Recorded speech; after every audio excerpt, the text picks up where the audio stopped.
Marvin Ketterer, Chris Dunham, and Matt Gurney.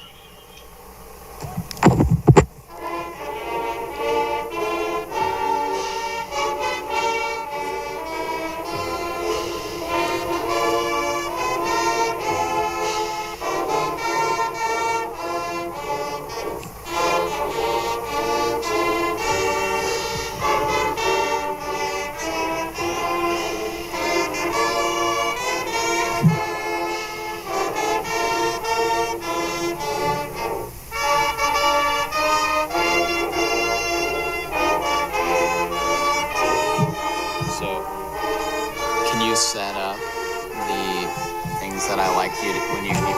Yeah.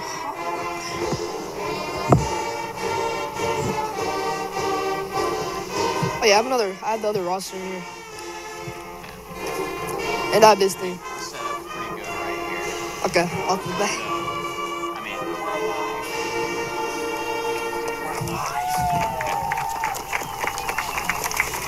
Please remain standing for the playing of the Manhattan High School alma mater.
all right, Iovanth. Here it is. The first regular. Sorry, we're out of the regular season now. So used to the regular season, but tonight brings a new challenge. The challenge of the postseason. As the Indians of Manhattan face off against the Garden City Buffaloes in the first round of the playoffs. And the Indians are the 4th seed in the Tasia 6A West bracket, while the Garden City Buffaloes are the 13th seed. Iovanth. And it's a chilly one. Not as many fans in the stands for this one, for multiple factors. One of them, of course, being how chilly it is. Second, Garden City is a 1-7 team. You know, that's their record. They haven't been great this season. Definitely not an opponent to count out here. Yeah, we saw. And then the other reason is that it is Halloween. So get ready for this game here tonight as the band, who is dressed in their Halloween costumes, started to get us hyped as the guys have finally started to figure out how to not get the inflatable helmet to blow away there, Ivan. Yeah, conditions today are going to be a huge factor. It's going to reach as low as about 45 degrees, and there may be some showers early, and it should clear up by the end of the game. But the wind is not nice today. We saw it in the beginning of the game, or at least before we started streaming. The big inflatable helmet you see on the right, it completely blew to the side. That already shows how windy it's going to be today. Yeah, it is really chilly. This is the first game or really the first day of the year that I remember needing a coat so far. In pool play at the 6A state tournament. They won their first match against Wichita Northwest, but then fell in their final 2 matches to Blue Valley West and Olathe Northwest.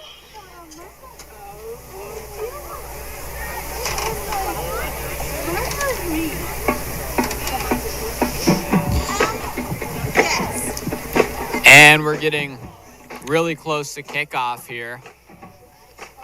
The Indians and Buffaloes faced off here during week 1. That game ended really in a blowout, 43-13.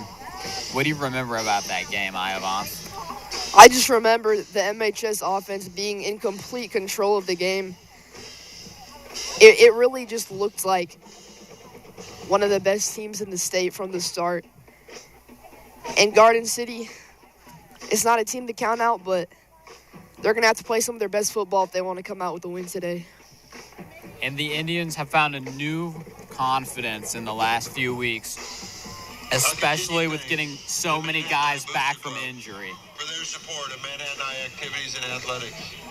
Without their outstanding support, many of the amenities that our students rely on would not be possible. And we ask for your continued support of good sportsmanship at our ball games. Activities are an important aspect of the total educational process in the American schools. They provide an arena for participants to grow, to excel, to understand and to value the concepts of sportsmanship and teamwork. They're an opportunity for coaches and school staff to teach and model sportsmanship, to build school pride, and to increase student and community involvement. Thank you for your cooperation.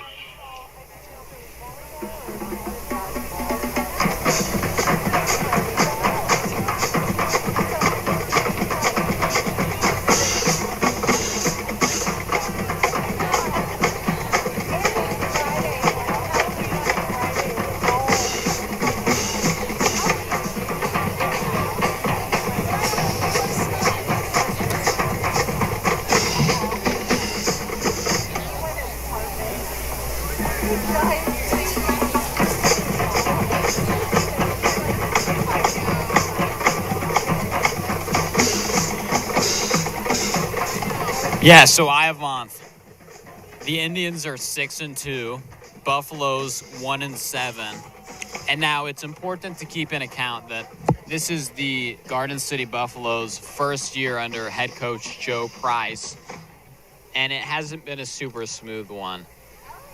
Now, in that 43-13 blowout of Garden City in week 1, Finn Watson passed for 133 yards. This is a team that you can pass against, especially with the Indians, top 2 guys at receiver healthy. That would be J.J. Dunnigan, who's a whole nother story based on some events that have happened this week. And man, as they call him, Jamarcus Fornes is back from many weeks where he was injured, according to Coach Schartz. Coach Schartz told me that today before the game, so we look forward to seeing him. But the J.J. Dunnigan situation is incredibly interesting to me. On Monday, he announced that he was decommitting from KU after committing to them in January. And man, oh man, it's really interesting. I think the reason, or one of the reasons that he did it, obviously was he decommitted 2 days after the Wildcats smoked him. And, Wildcats have owned the Jayhawks for 17 straight years. So that had to play a factor, but the NIL money, that could play a factor. But JJ has a big day tomorrow because he's going on a visit tomorrow with Colorado and getting to meet Deion Sanders, a.k.a. Coach Prime, who's undeniably one of the best defensive backs in NFL history. He can play multiple phases in the game, including, kick returning. But what a great day that will be for J.J. Dunnigan. But I just got to say, what a blessing to have him right now on this team. And Finn Watson last week connected with J.J. Dunnigan on the Indians' longest pass play of the year. That was for 78 yards. And that go route is just lethal, especially with the connection that's been built between those two guys. So we'll see if we can get some deep balls Yeah, speaking of the deep ball, Garden City, one strength they've had this season is the deep ball. Their offense thrives on big plays, big runs, big throws, but mostly big runs. This is a old school power offense. They're going to run the ball a lot. Look for that today. And especially looking for those big runs. If they can pull off some big runs today, they might have a chance to make this one close. Yeah, and something that I've noticed about games that the Indians have lost or won is the two games that the Indians lost. The first one was right here at Bishop Stadium against Junction City. Finn Watson threw 4 interceptions. The second and only other loss of the season came at Wichita Northwest, where Finn threw 3 interceptions. So limiting those mistakes and winning the turnover battle here today will be crucial. But I think the Indians got this. In addition to the turnovers, limiting penalties has been a point of emphasis as well. And they've limited penalties a little better the last few games, but it was a really big problem against Northwest and Junction City, as well as we have the Garden City Buffaloes team here running on the field. Not many fans for them, but I will say it is a very long trip to go from Garden City over here, and I feel bad that they have to play us twice. And here come the Indians, the Manhattan Indians, running out of the inflatable helmet that just 10 or so minutes ago was almost getting blown away by this chilly wind. But the guys set it up right, and now we have our setup for the first round game in the 2025 Acacia 6A playoffs between the Indians and Buffaloes. That will be just underway in 5 minutes. So get hyped for this one. I know the fans are. The student section looks like it has pretty decent attendance tonight, and a big flash of personality with the costumes that kids are wearing. It's just entertaining in of itself to see what people are wearing. I'm looking at someone that's wearing a bag of Cheetos over there. That's an interesting one. A member of the Big Blue Marching Band. And I'm still curious how that big sloth inflatable costume, how he's playing his instrument. I know. Yeah, it's pretty amazing. And we're just 4 minutes away from kickoff of this game. The Indians are coming into this game with a lot of momentum. They've shut out 2 teams this season, and both of those teams were the last 2 teams they played. On senior night, they beat Topeka High 50-0, and last week they went into Topeka and beat Washburn Rural 43-0. So 2 big shutouts there, and it's partially attributed to the fact that we're getting our guys back. When we had injured players in the lineup, we had to change the positions of the field that our defenders were at. But now we have guys back, so our defensive line is one thing that Coach Schartz talked about with Evan Middleton and all those other guys that have really successfully put pressure on the quarterback. So it's great to have those guys back, and they make a very big difference. And number 52, Garrison Vikander.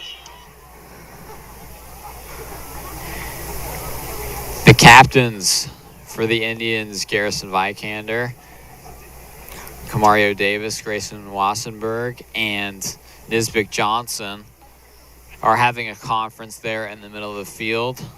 Going to do the coin toss, it looks like, in just a moment, as both teams are lined up here on either sideline, arms linked, swaying, awaiting the beginning of this game, which is going to be in just over 2 minutes. So in the Indians game last week against Washburn Rural, Garden City won the toss. They will receive the opening kickoff and defend the south goal. Our officials for tonight's game: the referee is Darryl Holliday. The umpire is David Williams. The linesman is Kevin Reed. The line judge is Dan Key. And the back judge is Brady Trimble. so what I thought I heard there was Garden City won the toss and they're going to receive. So Garden City is going to try to set the tone in this playoff game by choosing to receive. So yes, Garden City will receive, putting themselves out there with the Indians defense, who last week against Washburn Rural gave up just 36 rushing yards on 31 rushing attempts. That is dominance, and the big guys up front are just doing a phenomenal job. That stat's hard to believe. I had to double check that one a couple times.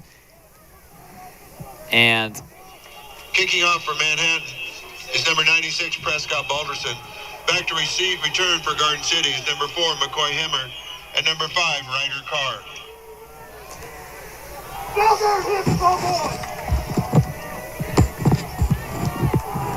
And the ball is on the tee for Prescott Balderson to begin this MHS playoffs, and he will do just that. The ball is caught inside the 10.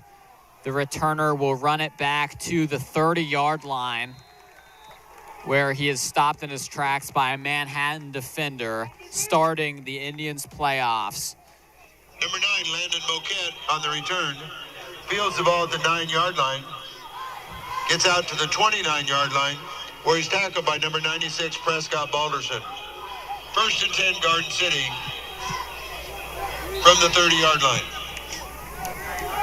Garden City quarterback is Tate Heavner, number 10, who passes out to his right. It's caught, and eventually his receiver, number 7, Jet Price, is taken down, but with a little gain. Pass complete from number 10, Tate Heavner, to number 7, Jet Price. Gain of 6 out to the 36, brings up 2nd and 4. Here's the snap to Heavner. He hands it off, and he'll get the ball passed to him, gets absolutely leveled. The quarterback, Heavner, caught a pass from his running back that he had just handed it off to, but stopped immediately. Back to the quarterback, number 10, Tate Heavner. Gets out to the 40-yard line. The gain of 4 is enough for a Garden City first down. 1st and 10 from the 40. But that little trick play, passing to the quarterback there, it worked pretty dang well, as the Garden City Buffaloes will get a first down in just 2 plays so far. Heavner will dish it over to his running back, as he'll get a gain of 5 or 6. Ball carriers, number 25. Garden City, first rushing attempt of the game. I think they're going to do that a lot more. Good gain, good chunk of yards on first down.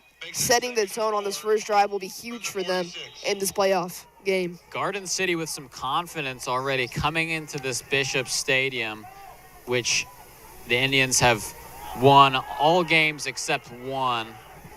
That came against Junction City, as the ball carrier is just a yard short of the line to gain. That was Dayton Brunson on the carry. Gets out to the 49-yard line for a gain of 3. He's tackled by number 4, Cody Kemp. Brings up 3rd and 1 from the 49.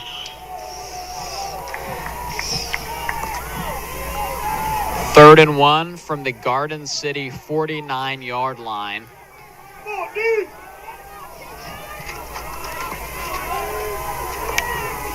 The ball will be snapped to Heavner, who gives it to his back. He'll get close to that first down. It looks like he got it. Number 25 again, Dayton Brunson on a carry in the second Number 25. Second first down for Garden City so far. Yeah, utilizing the run game, playing physical football, running through that MHS defensive front, and 2 first downs gives them a lot of momentum in this drive early in the game. Garden City proving to be much better than their 1-7 record. And I think they're trying to get their revenge on the Indians for beating them week 1. That'll be a pass way too far for the intended receiver, McCoy Himmert. Looking for a flag, PI. He's flailing his hands at the ref. But trying to strike a big play, as I stated before, Garden City is going to keep going, taking those shots every now and then to try to make a statement. Yeah, I like the play call to try to go deep there, but the execution just wasn't there, way too far for the receiver to conceivably be able to catch that one. Heavner is going to hand it off to number 6, Drew Strecker. Gain of just a couple. 9 minutes left in this first quarter as we're just 3 minutes into this first round playoff game. The score is still 0-0. 47-yard line, a gain of 1 on the play, brings up 3rd and 9. So it'll be 3rd and 9 at the Indians' 47-yard line for Garden City. They've already got 2 first downs on this drive. They need one badly right now. Heavner under duress. He's sacked by number 9, Evan Middleton. Number 10, Tate Heavner is back to pass, but he's tackled for a loss by number 9, Evan Middleton. Yeah, Evan Middleton is their primary pass rusher and disruptor. He leads the team in sacks and QB pressures, and we should expect to see him a lot in this game. Yeah, Ivan, that was Evan Middleton's 6. Well, I'll just say this. Evan Middleton has 6.5 sacks because of that big-time sack on 3rd and 9. Is number 6, Drew Strecker. Drew Strecker with a kick that barely got over everybody. And Nisbick Johnson will get a short return to the 30-yard line. Ball is fielded back at the 18-yard line by number 2, Nisbick Johnson. Gets out to the 31 where he's tackled by number 32, Jose Yanez. Manhattan will start 1st and 10 from their 31-yard line.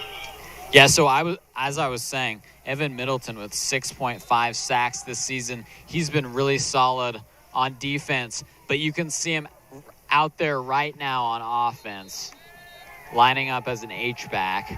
As there's a flag on the play, some applause from the Garden City sideline.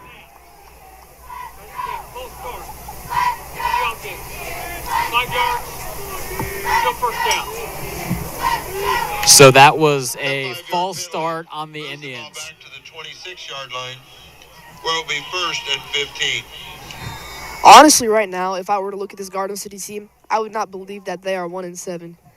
Just judging of how their sideline looks right now. 1st and 15 from their own 26. That'll be a handoff to Davis, who pushes his way through.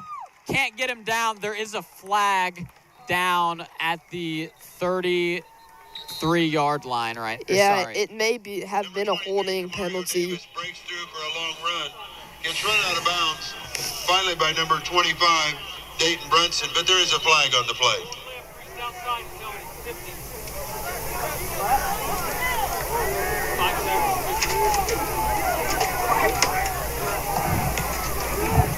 So a costly penalty, but man,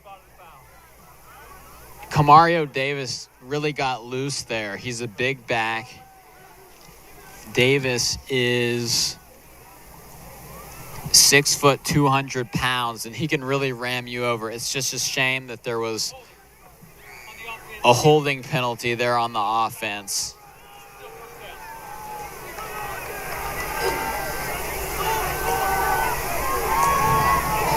moves the ball back to the 17-yard line. Will be 1st and 24. So 2 straight penalties will give the Indians the ball on the 17 now. And Watson is quick to find J.J. Dunnigan, who decommitted from Kansas earlier this week. Number 5, J.J. Dunnigan. Gets positive yards to the right side. Tackled by number 7, Jet Price, at the 28-yard line. A gain of 11 on the play. Brings up 2nd and 13 from the 28. Yeah, so J.J. Dunnigan, as we talked about pregame, decommitted from KU after the Wildcats just blew them out in the Sunflower Showdown. Dunnigan has a visit with Coach Prime in Colorado tomorrow, so a big day for him tomorrow, as Davis just doesn't want to get taken down. He'll get a strong gain of 4 or 5 yards. Yeah, looks like we have some mist starting to fall from the sky, and it's picking up a little. That could be a factor. Could be a huge factor, actually, in this game. You know, a big strength here through the last few games has been in the trenches for Manhattan High. Their offensive line has played really well. Obviously, we talked about their defensive line. So 3rd and 5. That'll be Joseph Mortensen, who gets a good carry there, and that'll move the chains for the Indians. Gets good yardage around the right side, out to the 42-yard line for a gain of 6. He's tackled by number 3, Damian Herrera, and number 7, Jet Price. That yardage is good for a Manhattan High first down. Yeah, what a great job Joseph Mortensen has done for the last few games. You know, Mortensen, who had that first down carry right there, he plays primarily cornerback as he carries the ball again. But his freshman year, he did play quarterback on the offense. So defense to offense, there's a lot of great two-way players on this team. Bounces out to the outside. Funny run out of bounds in Garden City territory at the 48 by number 23, Johnny Garza. That's good for another Manhattan High first down. Yeah, looking at the last play, MHS is just, they look composed and calm in this game, not stressed out by Garden City's push in this first half. And now Joseph Mortensen, the 5'10 junior, has back-to-back first downs for the Indians. Here's a pass to Jamarcus Vorns, number 6, a guy that was hurt for multiple weeks. Now he's back. The Indians are very happy to have their second receiver behind Dunnigan, who really filled in well for the games at the beginning of the season where Dunnigan didn't play. Yeah, I love what they're doing at the start of this game. Get it to your 2 best playmakers out wide, J.J. Dunnigan and Jamarcus Vorns. They've given them 2 slants early in this game. And Jamarcus Vorns is a 3-star receiver. So, I mean, he's underrated in my opinion among people talking about him. But he has an offer already from KU. Finn Watson gets inside the 40. Watson keeps the ball up the middle. Gets 4 yards down to the 40-yard line, where he's tackled by number 7, Jet Price. Yeah, no McLean Aslan today. So we may be seeing more Joseph Mortensen in a Wildcat, or just generally more Wildcat plays. We've seen a lot already on this first drive. 3rd and 2 for the Indians on the 40-yard line. Another snap to Mortensen, and he takes that one big time. He gets inside the 25-yard line. The ball came out, but it looks like he was down before it did. Mortensen keeps the ball. Nice cut down through the right side. Gets down to the 21-yard line, where he's tackled by number 4, McCoy Hemmer, and number 23, Johnny Garza. A gain of 19 on the play. That's good for another Manhattan High first down. Again, that first down sponsored by WTC. So the 3rd first down of this drive for Mortensen, and now it's 1st and 10 for the Indians on the opposing 21-yard line. as Mortensen gets them inside the red zone, taken down inside the 15. Again on the keeper.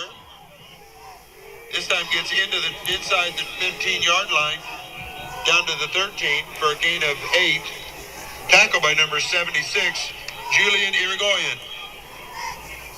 And so far in this drive, they've run, 4 Wildcat formations, and it's working. And if it works, they're just going to keep doing it. Mortensen really is one of the fastest players on this team. He's a track star in addition to playing football. And Watson's going to get wrapped up at around the line of scrimmage. Number 17, Finn Watson keeps it. Runs to a pile at the 10-yard line. Led by number 23, Johnny Garza. And number 55, Fabian Escobedo. It's good for a Manhattan High first down. Again, first down sponsored by WTC. First and goal from the 10. Yeah, that run from Watson is all the Indians needed to get a first down. So 1st and 10 now from the 10 as the ball gets dished over to Camario Davis, who gets stopped a yard or two short of the goal line. Number 23, Camario Davis, cuts inside, gets near the goal line, tackle at the 1-yard line by number 23, Johnny Garza. That brings up 2nd and goal from the 1. Johnny Garza on the Garden City Buffaloes with another big tackle there, perhaps saving the touchdown as Davis was closing in on it. It goes back to Davis, and he's just a little bit short once again. Number 23, Camario Davis again on the carry. This time met just before the goal line by number 7, Jed Price. Yeah, Finn Watson's coming to the sideline, which may be a hint at a direct snap to a back. Kind of a jumbo set here. Mortensen runs it in himself. He's been the do-it-all guy for this offense the whole drive. Into the end zone for a Manhattan High touchdown. That touchdown sponsored by WTC. That was Joseph Mortensen's 4th rushing touchdown of the year. The only people that have more are Camario Davis, Finn Watson, and McLean Aslan. And all 4 touchdowns for Mortensen have been in the last 3 games, including this one. Number 72, Brecken Chris Funk.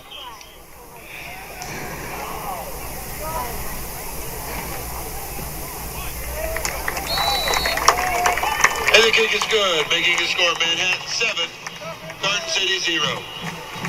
And you better believe the kick is good for Prescott Balderson, who is now 29 for 31 this season on extra point attempts.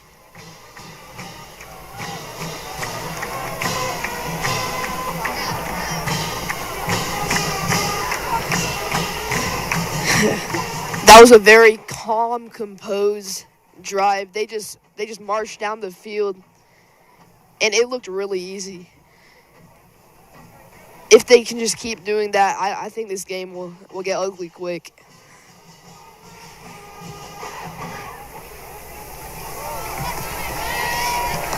So we are at the 59-second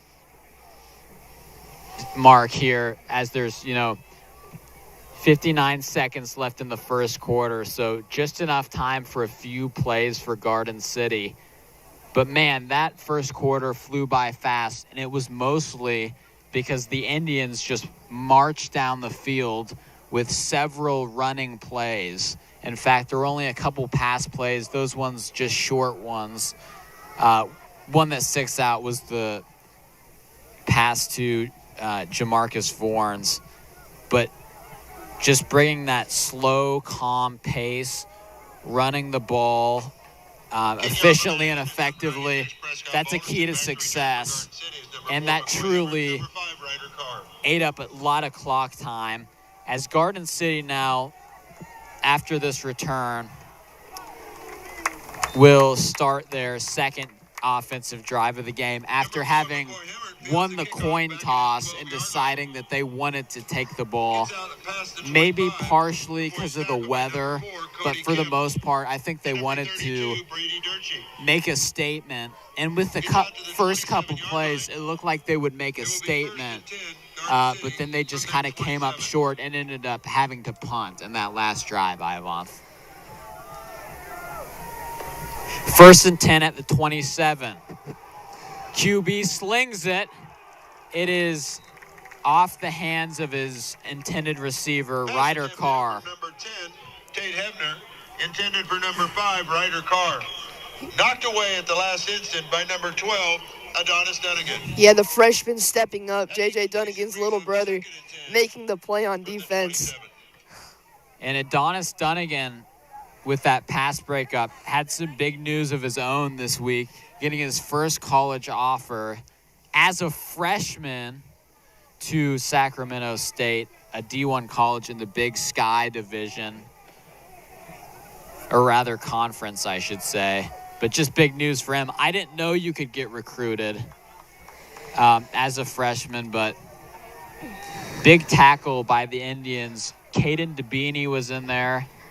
And so was number 32, Brady Durchie.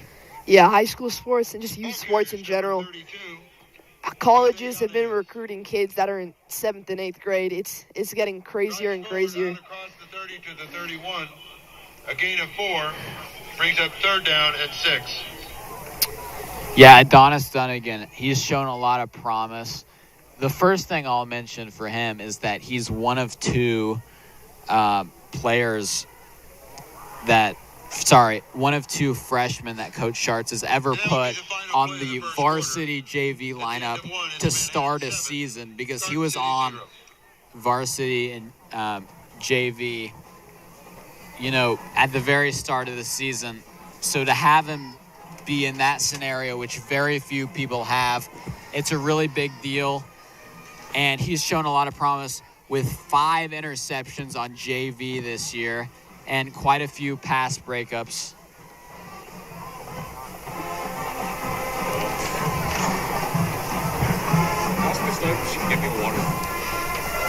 So that'll wrap up the first quarter here, as the second quarter will be underway soon.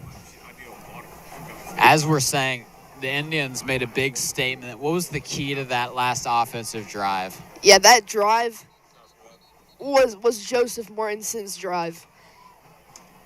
If he played that drive, I guarantee anybody could watch that over and over again and enjoy his rushing attempts on that drive.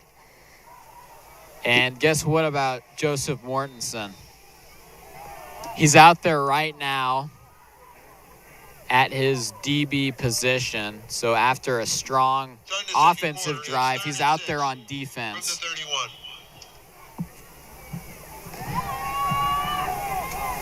And that pass is completed. Evan Middleton takes down the receiver. From number 10, Tate Hebner, to number 7, Jed Price. Tackle by number 9, Evan Middleton, out at the 33-yard line. Brings up 4th and 4 from the 33. Yeah, Evan Middleton, like I said, with the tackle. I asked Evan Middleton what the benefit of having so many two-way players was, and he said that everybody's just more connected that way.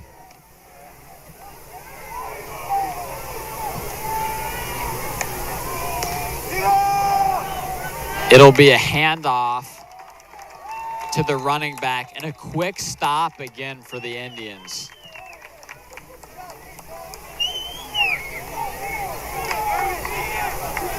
And that was on 4th down. Ball carriers, number 25, Dayton Brunson. Spun around in the backfield. Tackle for no gain by number 32, Brady Durchie, and number 22, Max Evans Pryor. Yeah, I think the Garden City sideline was looking for a face mask or a horse collar after that play, but they're not getting it. So the Indians now with possession. Watson hands it off to E.J. Massenberg. Massenberg all the way for the touchdown. And number 10, E.J. Massenberg goes into the end zone from 33 yards out for a Manhattan High touchdown. That touchdown sponsored by WTC. E.J. Massenberg with his 4th rushing touchdown of the season. And just one play into that drive, the Indians get right in the end zone and score. So they now lead the game 13-0. Or now it will be 15-0 after a Kamario Davis 2-point conversion. Yeah, whenever this Manhattan team or this Manhattan offense needs a spark, E.J. Massenberg is their man. He is a shifty, quick running back that they have gone to a lot this year.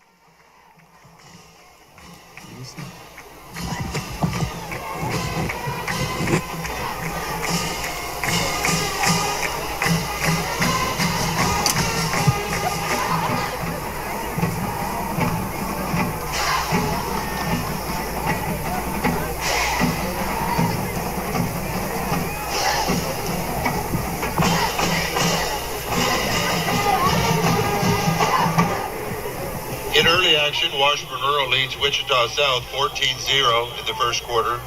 Topeka High trails Derby 7-0 in the first quarter.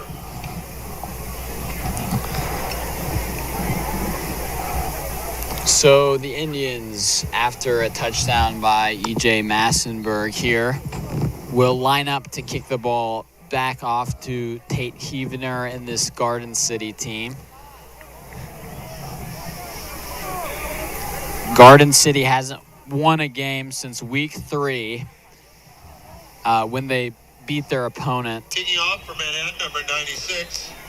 Prescott Balderson back to return again, number 5, Ryder Carr, and number 4, McCoy Hemmer.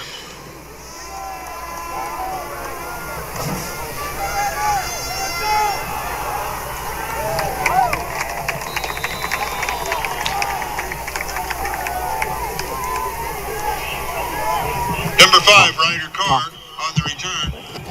Takes him his 14-yard line. Yeah, this Garden City offense on that first drive, they really established the run a little bit, Out to the 30. which helped them get a few first downs.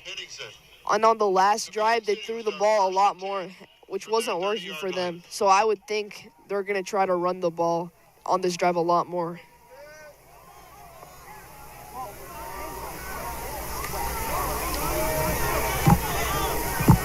So there's 10:49 left in the half. It's 1st and 10 at the 30 for Garden City, and they will lose the yard.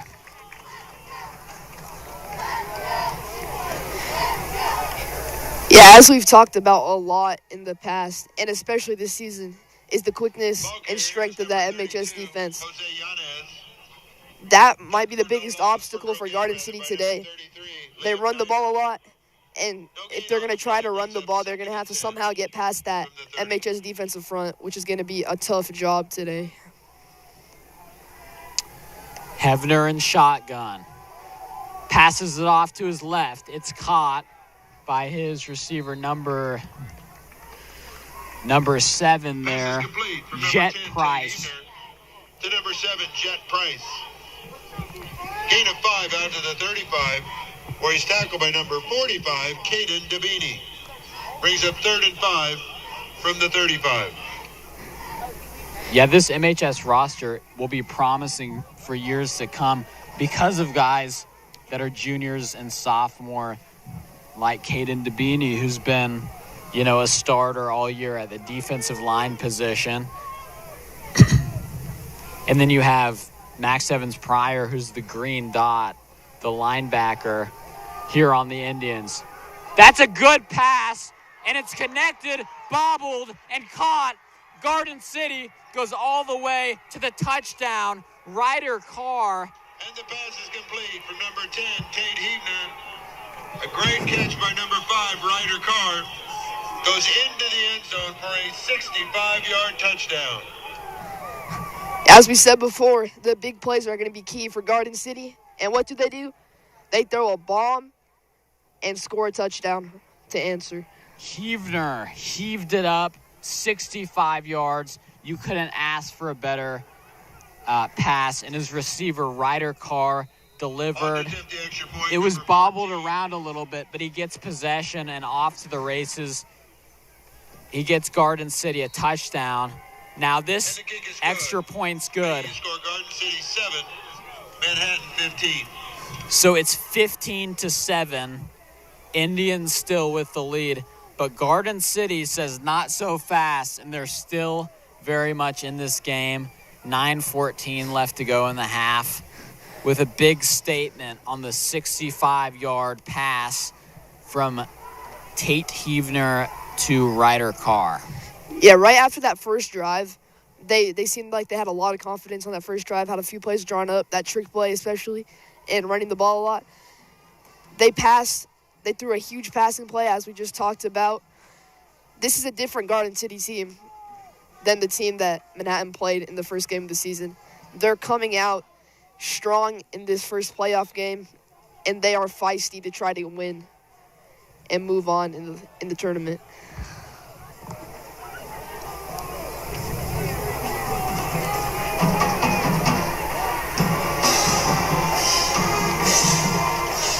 And the Indians will set up their guys here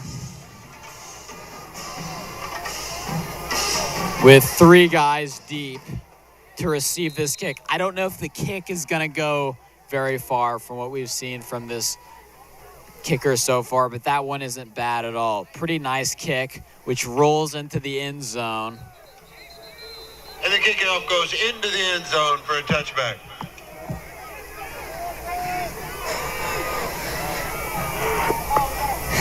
Let's see if they are going to try to go back to Joseph Mortensen as they did on that first drive. From their 20-yard line. The Indians with 2 running backs in the game right now, E.J. Massenberg and Camario Davis, and 2 of their big tight end / receivers, Evan Middleton and Grayson Wassenberg. So I would predict a rush play given the personnel that they have in the game right now. But we'll see what they dial up. And yes, it is a handoff to E.J. Massenberg, who gets a bit of a second wind and picks up some yards, kind of makes something out of nothing. Yeah, that's going to be the difference in this game. Are you going to go down when you run into a defender, or are you just going to start breaking tackles and go crazy? Because that is what teams need to do in playoffs, and that is what Massenberg just did to try to get the extra effort to get just a little more yards. That could be huge a few plays later. Watson hands it off to Davis. Davis maneuvers his way through and gets to about the 35-yard line. Camario Davis, good yardage through the right side. Finally tackled by number 7, Jet Price, and number 4, McCoy Hemmer. We see Joseph Mortensen checked in for Finn Watson, maybe hinting at another Wildcat for Mortensen. First down sponsored by WTC. First and 10 from the 36. Yeah, good point there. Mortensen is in the game with Camario Davis to his left. Mortensen takes the snap and does just that, but a flag will fly. Mortensen bouncing off defenders. He's like smothered there at the end of the play by number 7, Jet Price. Number 8, Joseph Morrison is met near the line of scrimmage. Spins out of it. But did you see that move by Mortensen, putting the defender in a spin cycle to try to keep the play alive? Johnny Garza and number 7, Jet Price. Yeah, again, trying to keep the play alive. But let's see what this flag is.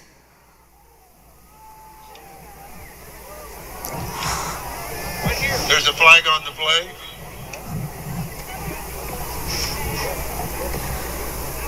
We're still waiting for it, but there is an official talking to the Garden City coach right now.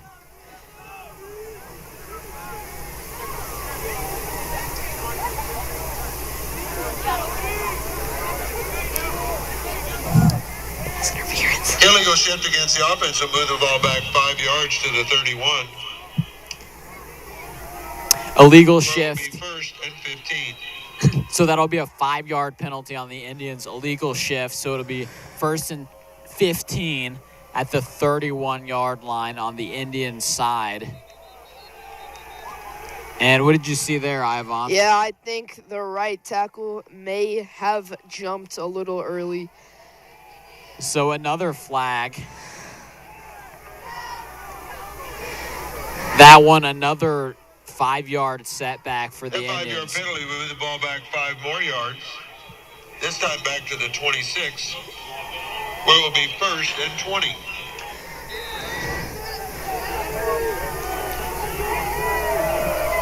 Let us remind our viewers, this is the first round of the playoffs. Either team can go home. Garden City looking more promising than I would have expected, as the pass will go to Grayson Wassenberg, who gets pretty close to the 35 before he's taken to the turf. The pass is complete from number 17, Finn Watson, to number 7, Grayson Wassenberg. Gets out to the 34 for a gain of 8. Yeah, MHS in this game has 4 penalties to Garden City 0. Garden City has been a lot more disciplined on the offensive side of the ball. All of Manhattan's penalties have came on the offensive side of the ball. 7 minutes left in the half here. The lead is 15-7 in favor of MHS. It'll be a timeout for the Indians.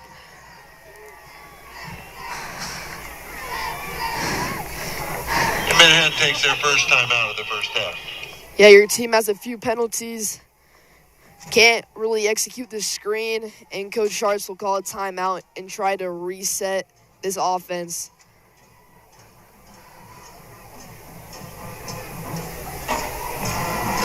What do you think we'll try to dial up here on 2nd and 12 at the 34?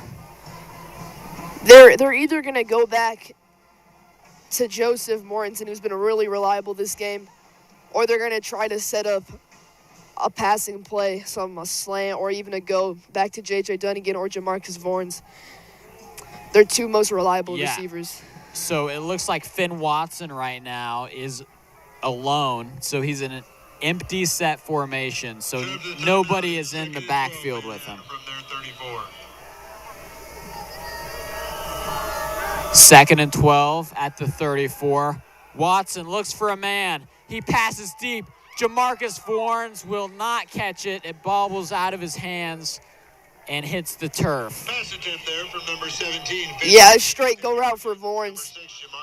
I think he may want that one back. That ball was a little underthrown, but he was able to turn and try to make a play on the ball, but he's just barely couldn't make a play.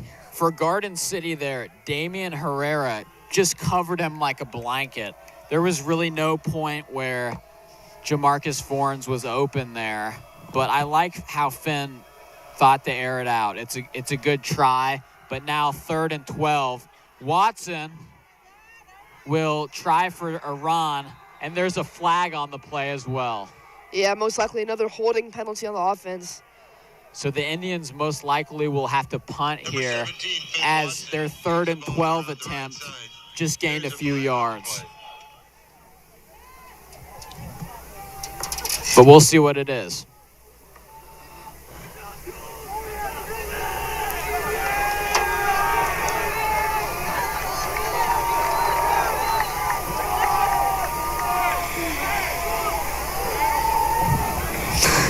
And a holding penalty is confirmed, which will make this Manhattan offense punt the ball away, giving Garden City all the momentum. Watson gains 4 yards on the play. Garden City declined the penalty, which brings up 4th and 8. Back to punt is number 52, Garrison Vikander. Long snappers, number 72, Brecken Chris Funk.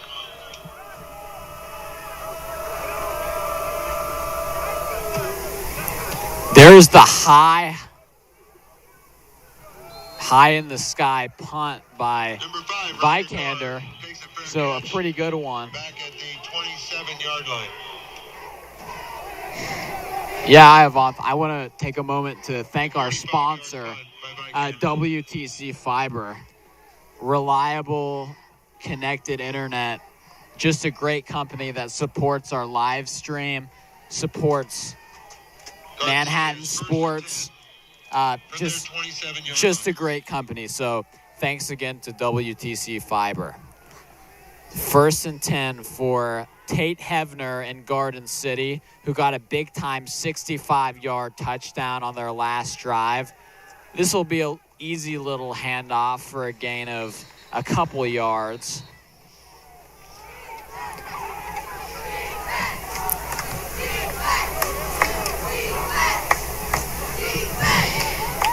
Yeah, Garden City trying to set up another running play, which other than the first drive, they really haven't been able to get anything going with the run game.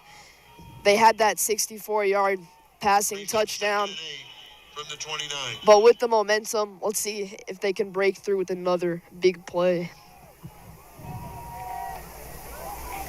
Hevner passes quickly off to his left. That'll be a couple yards short of the first down.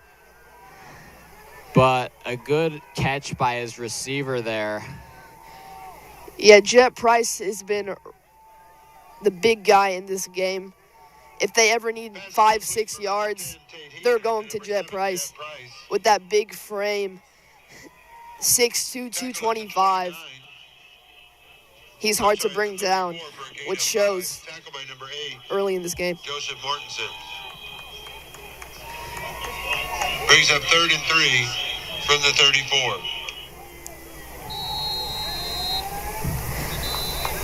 Timeout, Garden City.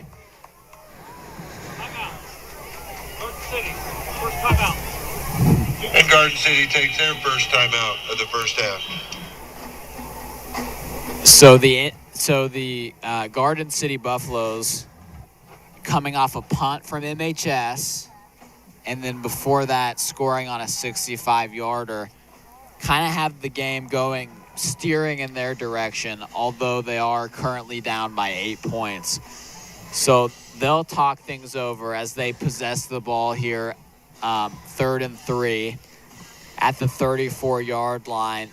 Who has stuck out to you the most out of anybody on the offense for Garden City? For Garden City, Ryder Carr on that reception touchdown is somehow coming away with that bobble. That is the difference in this game so far. And I do not think Garden City drove here 6 hours to lose 43-13 again. I think they had a mindset where this is the last game, and they have to play their best football. And that is what they have done so far. It'll be a pass. Incomplete, nearly intercepted by Adonis Dunnigan. That was a pass from... Pass attempt there from number 6. That was Ryder. Or Drew Strecker. Number 4, McCoy Yeah. Hemmer. Ball's incomplete. Defended by number 12, Adonis Dunnigan. Hemmert turned for that ball. He knew exactly where it was. He jumped up, and it went right through his hands. And then through Adonis Dunnigan's hands as well. So after the incompletion, it's 4th and 3, and the clock right now is stopped at 4:42 left in the first half. It's been a fast-moving half. The wind has died down a little bit. I don't want to jinx it, but it does feel a bit nicer than it has in the past.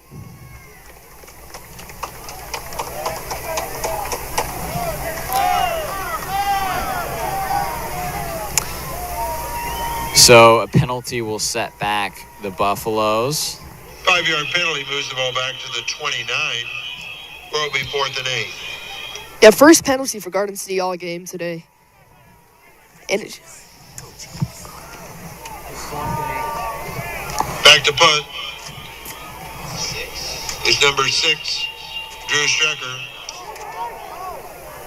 That punt goes out of bounds. Goes to the sideline. The ball rolls out of bounds at the Manhattan 48-yard line. 33 yards on the punt. yeah, that ball hit the outside part of his foot, going more east and west than it did north and south. Manhattan will start 1st and 10 from their 48-yard line. I'm glad we have a soccer player here to explain that. Thanks, Ivan.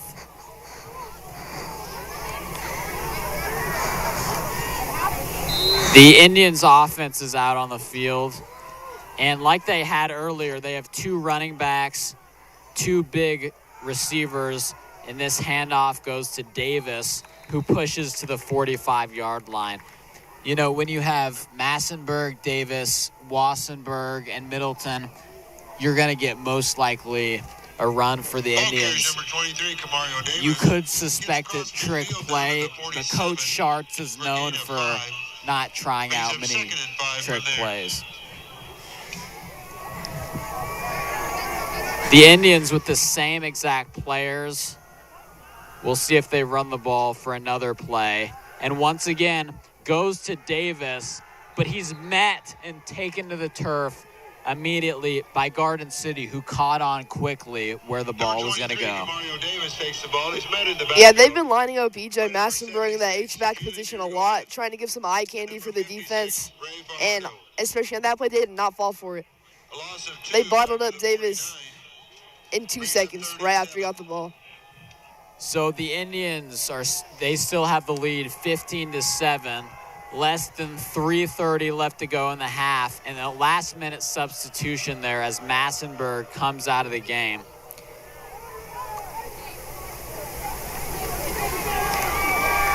It'll be a timeout on the play. Timeout. Manhattan. So Manhattan takes their second timeout of the first half. So the Indians now with 1 timeout left in this half. Did you see anything that would make you think that Coach Schartz would do that play? Because I did see is there anything you saw that would give reason to that timeout taken by Coach Schartz? Well, I don't know why.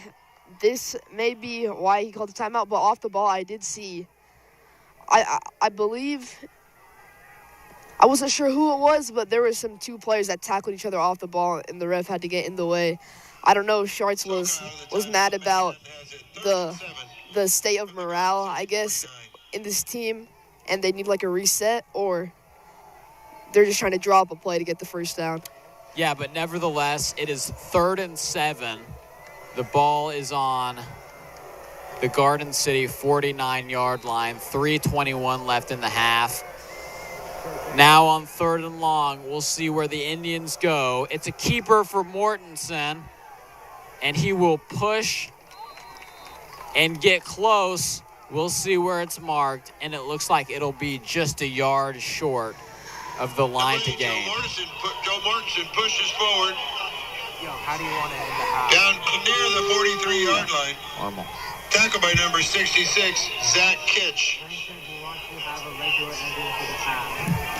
Brings up 4th and a long 1 from about the 43-yard line. So it's 4th and 1, and Mortensen will take the Wildcat and easily push his way to the first down and get even more, bringing the ball over to the 35-yard line. Joe Mortensen dashes forward through the gap, gets down. Yeah, the story of this first half has simply just been Joseph Mortensen for this Manhattan team. But that's good for a Manhattan. They take him off and bring in Finn Watson, but Sponsored by WTC. he has been the key so far. Watson in shotgun. Davis to his left. Flags fly. Multiple of them, in fact. Yeah, and maybe another false start, judging by Garden City's reaction. A big story already. A big story already in this game, Ivan, is the amount of penalties on Manhattan. What's the count right now? Yeah, Manhattan has 6 penalties, all on offense. And Garden City just has a delay of game, but offensive discipline has not been a strength so far in this game for Manhattan. 1st and 15 on the 40. Watson again with Davis to his left. passes the ball in the middle of the field to Wassenberg, who plows his way inside the red zone, in fact, inside the 15. Yeah, missed assignment on the Garden City defense. He was wide open, nobody near him. Watson, great catch by number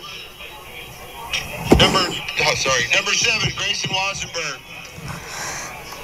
Gets all the way down to the 14-yard line for another Manhattan first down. Tackle by number 5, Ryder Carr. Watson takes it himself, shakes off a defender, and pushes to the 10. Now remember, Manhattan gets the ball to start the second half. So they may try to let this clock run just a little more so they don't give Garden City a chance to put a possession together. Tackle by number 7, Jet Price. Brings up 2nd and 6 from the 10.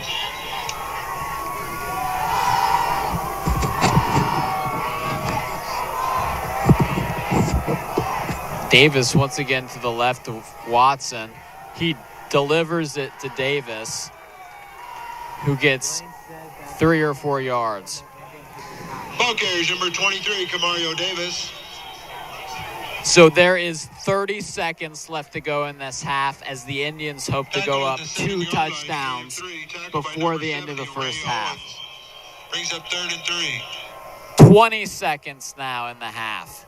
3rd and 3. Watson. And Davis cannot come down with it.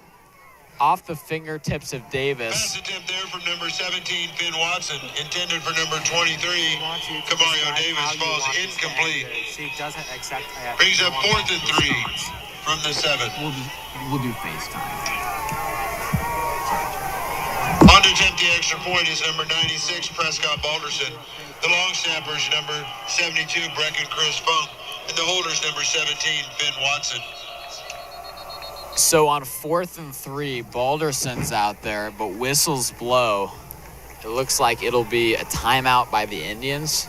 16. By Garden City. By Garden City. They're going to try to ice this kick. And Garden City takes their 2nd timeout of the first half. This field goal is very crucial, actually.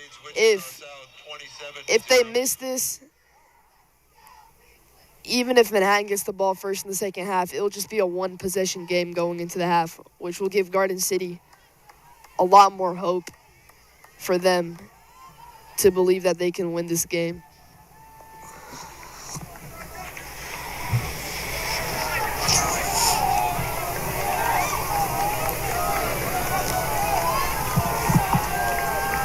So with 16 seconds left in the half, Balderson on attempt a 24-yard field goal. Balderson is 3 for 4 this year on field goals. And now he will be 4 for 5 as that one will go right through the posts. 18, Garden City 7. Yeah, Balderson has been a very great addition to this team. I saw him in warm-ups, and he was hitting 35-40 is about where he maxed out, which is great for high school kickers. And, yeah, just a reminder, Balderson didn't play football until this year. He was on the soccer team previously, and he has just really stepped up for the Indians after last year. Ryland Vikander, who was a very, very consistent kicker, graduated. So Balderson's done a great job. And the clock right now is at 11 seconds left in the half, as I would assume Garden City just wants to run out the time here.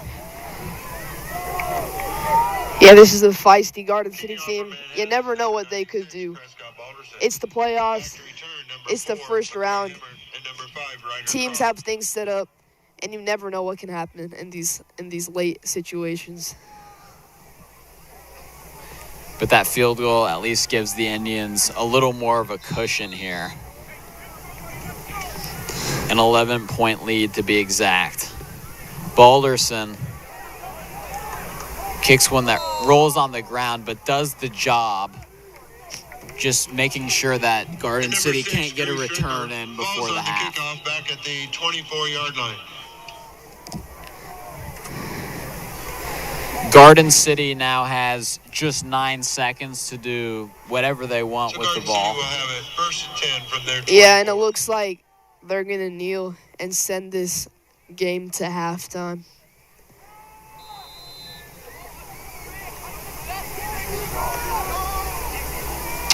And they'll do just that. So that wraps up the first half as the Indians have the lead 18-7. Manhattan 18, Garden City 7.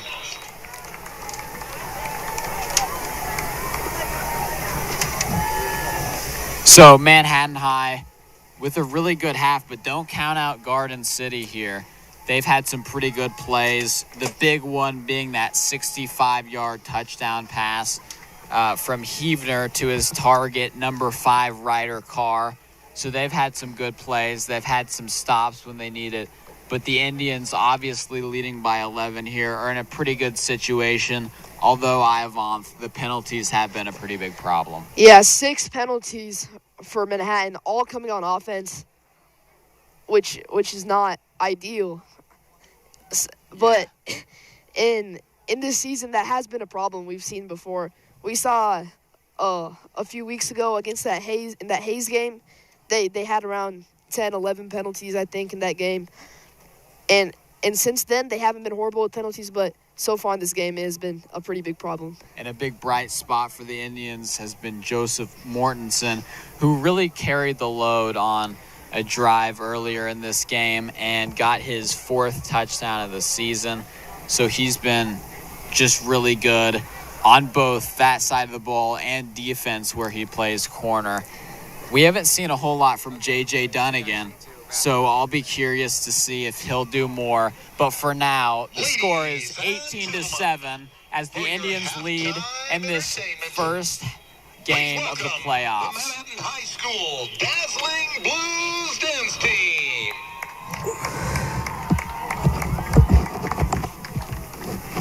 Tonight, the Dazzling Blues will perform a hip-hop routine to a song made famous by American rapper DMX. Here is They already got their Party headsets Up. off before you even finished your statement. I'll use the bathroom.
Up next, the Big Blue Marching Band will perform a tune perfect for Halloween.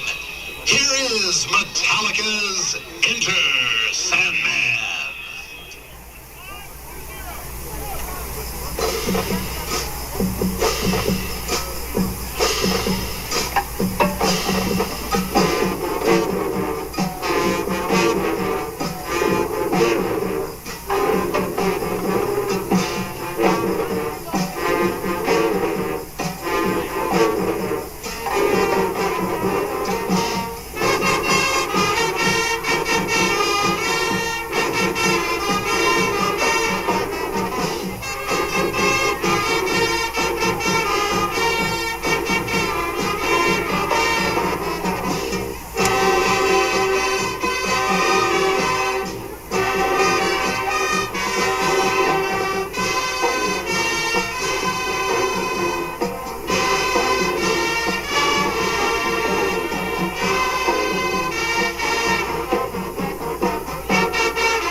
of Dr. Joel Giddle.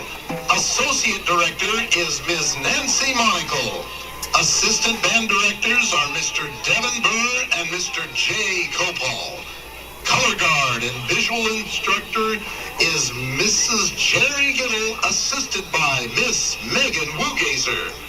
Dance Team Coach is Mrs. Rihanna Nelson, assisted by Mrs. Amy Love. Additional band instruction from Mr. Sam Allison. Thank you, and enjoy the rest of tonight's game. And go Big Blue!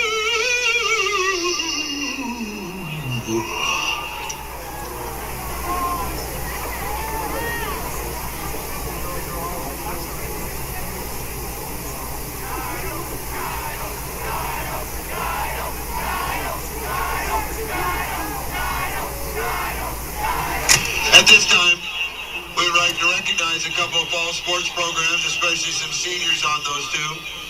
We'll start with the Manhattan High girls tennis team. And the following seniors: Keely Sharts, Jackie Sue, Mila Souter, Zoe Horner, McKenna Haley, Haley Jane, Ella Billinger, and Lily Vu. Keely Sharts and Jackie Sue finished their season with a 21-9 record and a 10th-place finish in doubles at the 6A state tennis tournament. Jackie is a two-time state qualifier. Keely Sharts is a third-time state qualifier. She finished 12th their sophomore years at singles. They are coached by Tony Ingram and Taylor Satterthwaite. Congratulations to the Manhattan High tennis team and those seniors for an outstanding season. We would also like to recognize the Manhattan High girls golf team. They won their second consecutive 6A state golf title. The great comeback, again, like an 18-stroke turnaround from the first day to the second day to win by 12. Recognize the following seniors: Jeon Kim, Jessica Kim, Kat Ball, Lily Barr, Ren Burton, and Elise Yoxall. Maddie Myers finished second at state tournament. Kat Ball finished third. Other seniors on the team who I mentioned were Lily Barr, Ren Burton, Jessica Kim, and Elise Yoxall. Congratulations on an outstanding season and 2 outstanding years in a row. They are coached by Paige McCarthy and Kim Crusenberry. Congratulations to Manhattan High golf and tennis teams on outstanding fall seasons.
Dodgers lead through 3-0.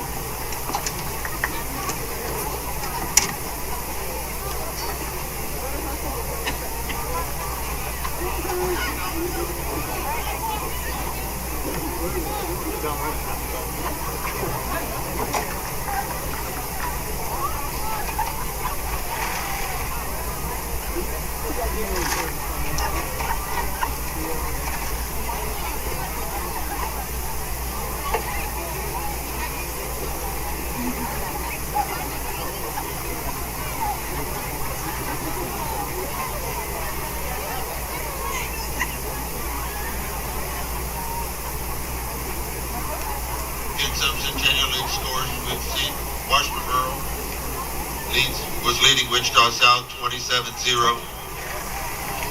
Topeka High was trailing Derby 28-0. Hutchison was leading Emporia 20-0.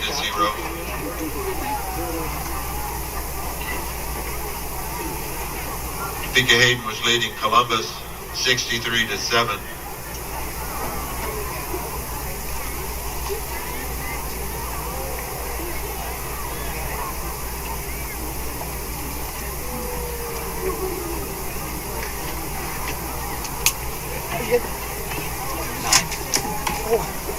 Wait, did she get that to you?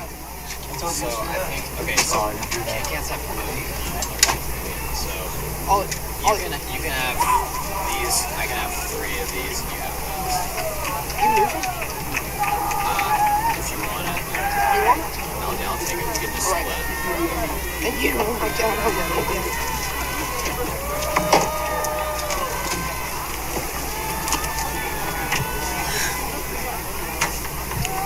Yeah, so A little salt. this is why I brought these. It's a lot of them. So obviously if you want comfortable, you'll go Also, well, the bench, well, it's not terrible. It's still pretty cold. But it's pretty dang cold. For some reason, my costume is actually keeping me warm. I don't know why. That's good. That's Well, good. because like thick and warm season. Yeah. I mean, I'm actually wearing a coat underneath as well, so. Where'd my hat go? Oh boy. Where did my hat go? Oh, it's in my pocket? It'll turn out. It is in my pocket. So are you excited for the game between the Bills? Yeah, and we're gonna beat them. Hopefully. Didn't know I was a Bills fan. I saw some kid around school No, wearing a Bills fan. Barstow, yeah, he is. Bills fan. Dude, I went, we on a youth group trip, we went to Minnesota. So I know Noah. Yeah, he's a big Bills fan. Honestly, I hope the Bills win the AFC. You want the Bills to beat the Chiefs? Yeah. Wow. Even though I was born in Kansas City. You're born in Kansas City? And you like... Oh, boy. And once again, on behalf of Manhattan High Principal Michael Dors, Athletic Director Mike Marsh, coaches, parents, and players, we'd like to thank our scoreboard sponsors for their generous contributions to the purchase and sponsorship of that new video scoreboard on the south end of the stadium here at Lou Lane Field Bishop Stadium. Their contribution and gifts have done much for the improvement, looks, and game day experience Have you ever had a Kit Kat? here at Manhattan High Football. It is with much appreciation and gratitude that we recognize the gift that they have given all of us here at Manhattan High. A big thank you to OSMC, Briggs, Howie's, Pepsi, Steel and Pipe, and WTC. Please express your appreciation to these wonderful sponsors for what they have done for Manhattan High Football.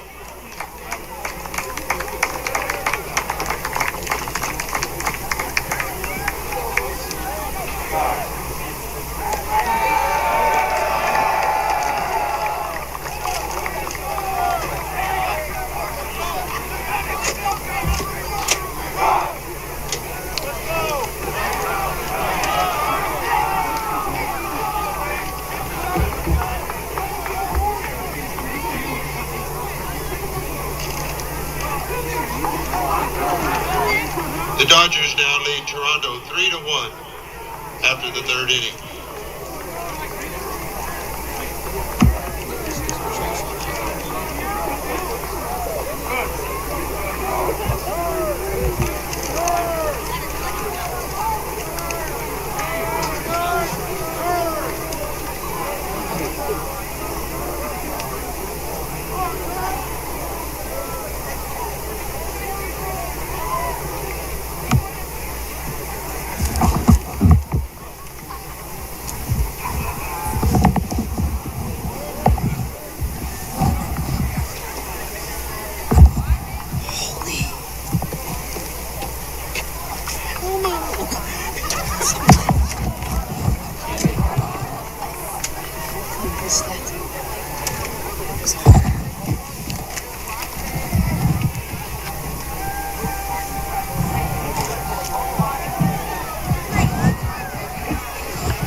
Ivanth, we are, according to the clock, just a minute away from the kickoff of the second half. And the game is closer than I would have thought, 18-7. But it'll be an interesting half. The second half will be number 14. Back to return for Manhattan. Number 2, Nisbik Johnson. Number 8, Joseph Mortensen. And number 18, Jack Crocker. Yeah, I say this every week, but the first 5 minutes of the third quarter is the most important 5 minutes of the game. You have to set that tone for the second half, and you're going to roll with that tone and however you set it. There's the kick from number 14 on Garden City. And here's Jack Crocker, who gets some yardage. Flag is thrown near the 20. Jack Crocker with an excellent return takes the ball from his 9-yard line. Clear out to the 43. There's a flag on the play. He was tackled by number 5, Ryder Carr, and number 8, Gabriel Garola. And the 7th penalty for Manhattan. First play of the second half, and they already have another penalty. They definitely went over that in the locker room, but the first thing they do is get a penalty. Yeah, so just a reminder, Garden City actually won the toss. They decided to receive the kick in the first half, and that's why the Indians have the ball. But a penalty already for the Indians.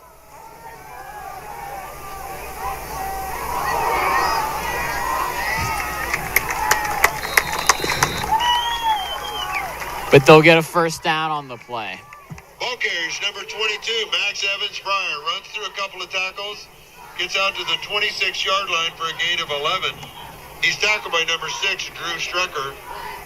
That's good for a Manhattan High first down. That first down sponsored by Steel and Pipe. First and 10 from the 26. First and 10 for the Indians. Watson and shotgun. As we're just a minute into the second half, and flags fly again. And the Indians will get set back, it looks like, once again. Yeah, Coach Schartz is walking in circles on the sideline, contemplating on why their offense is just keep making penalties. 8th of the game. After another penalty, it's first and 15 at their own 21-yard line for the Indians. Hand off to Evans Pryor, breaks a tackle, and gets to the 30. Number 22, Max Evans Pryor, battles his way out to the 30-yard line for a gain of 9. He's tackled by number 7, Jet Price, and number 6, Drew Strecker. Brings up 2nd and 6 from the 30. Yeah, Max Evans Pryor has made it to state for wrestling, and he showed it there on that nice carry. It's 2nd and 6. The ball is loose, picked up immediately, luckily for the Indians, by a player. I'm still looking to see who that was. Number 8, Joseph That was Morrison, Jamarcus Fornes. That was forward, out to the 34 for I guess that was Joseph Mortensen that picked up the McCoy-Hemmer. football that was loose on the ground. Luckily, it really bounced straight into his arms, Ivan. Yeah, the cold conditions may have been the reason why that ball slipped out of his hand. May have had some cold, freezing hands. Couldn't grip the ball right. Indians facing 3rd and 2. Handoff to the ball carrier, who's short of the line to gain. That was number 22, Max Evans Pryor. Number 22, Max Evans Pryor is met quickly there on the left side, led by number 7, Jet Price. Gain of 1 out to the 35. Brings up 4th and 1. And already a huge 4th down in this playoff game to start off this second half. Jet Price there had the tackle. He's one of many two-way players on this team for Garden City. And on 4th and 1, Mortensen will get the first and a whole lot more, bringing the ball to midfield and into Garden City territory on a 4th and 1 play. Tackled by number 23, Johnny Garza, and number 4, McCoy-Hemmer. Gets all the way down to the 40. Yeah, one thing I've noticed with Mortensen's running, he's reading the game very well. He's gone in the big gaps, and he's found big gaps almost every time he's touched the ball. That's how he's been able to break away for big plays. Yeah, Mortensen is becoming a go-to guy for the Indians as they trust him there on 4th and 1. Now it'll be the first time out of the half for Manhattan High. Manhattan takes their first time out of the second half. Yeah, Joseph Mortensen has really come along the last 3 weeks. We didn't even know his ball carrying, running on offense ability until the Wichita Northwest game, where he had the Indians' only touchdown in that game on a big-time play. But things are looking pretty good for the Indians with this slow-paced offense here that's setting the tone, doing well on third downs and fourth downs.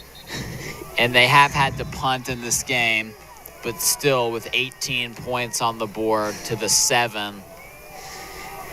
Yeah, they haven't really gotten J.J. Dunnigan and Jamarcus Warrens, their 2 star receivers. They haven't gotten going that much today. Only 1 reception for both of them. In fact, I haven't seen J.J. Dunnigan even on the field for a while. I know that he did have 1 catch on the first drive for the Indians, but ever since then has not been active. Mortensen gets just 2 yards short from the first down.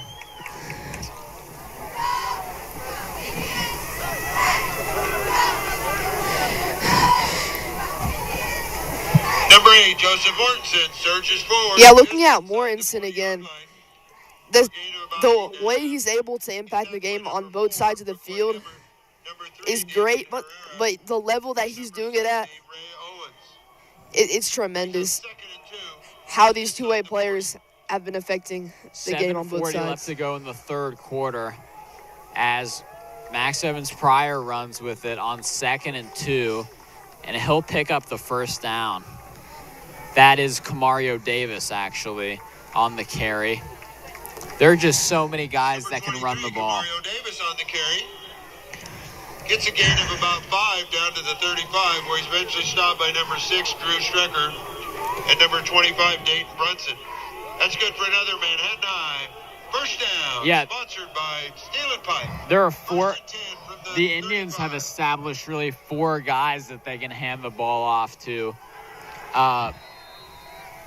Of course, Camario Davis, E.J. Massenberg, gets met quickly on the left side there by Joe number 7, Mortensen, Chet as Price. well as Max Evans-Pryor. All those guys have been solid. Not to mention, Second down and 8. the Indians have Aslan when he's healthy to rush the ball. And Finn Watson has really came along. He had his best rushing yards game last week against Washburn Rural. I believe he had 136 or 146, somewhere in that area, rushing yards in the game, as Camario Davis on a big-time run pushes inside the 10-yard line. Ball carriers, number 23, Camario Davis. Nice run around the right side, helped by a great block there by number 19, Caden Gaona. Yeah, when you glance up at the clock, half of this third quarter is already gone on this one drive. They have been running the ball a lot, and they've just playing some great physical football that is tiring out this Garden City defense. First down on the play, that first down sponsored by WTC. First and goal. Yeah, 6 minutes left in the third quarter. Davis pushes, reaches out, and is just a yard short of the goal line. He got so close on his high-powered charge to the goal, but really a big stop for Garden City. But the Indians still with many chances here, as it's now 2nd and 1 at the 1-yard line. In fact, just a couple inches away from that goal line.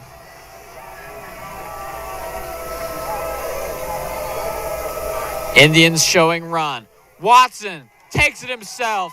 Touchdown, Indians. Watson keeps it, goes into the end zone from a yard out for the Manhattan High touchdown. That touchdown sponsored by Steel and Pipe. Yeah, Finn Watson now this season leads the Indians in rushing touchdowns with 7 rushing touchdowns. Points, number 96, Prescott Balderson. The long snappers, number 72, Breckin Chris Funk. And the holders, number 17. Yeah, Manhattan has really taken Garden City's approach to the game. Just establish the run game, and that is exactly what they've done today. All 3 of their touchdowns have been rushing touchdowns. Mortensen had that first 1-yard rushing touchdown. And then Massenburg had that 40-yard electric rushing touchdown. And then Balderson had a field goal. And then what we just saw, Finn Watson's rushing touchdown, which all led to a 25-7 lead in this third quarter. Yeah, Prescott Balderson now 30 for 32 this season on extra points. Just what you want to see. And when the Indians start playing more difficult teams in the playoffs, that consistency at the kicker position will be really paramount for what the Indians hope will be a big playoff run here. And they do have to get past Garden City. But the Indians with a pretty big cushion here, up 25-7 right now with 5:16 left to go in the third quarter. So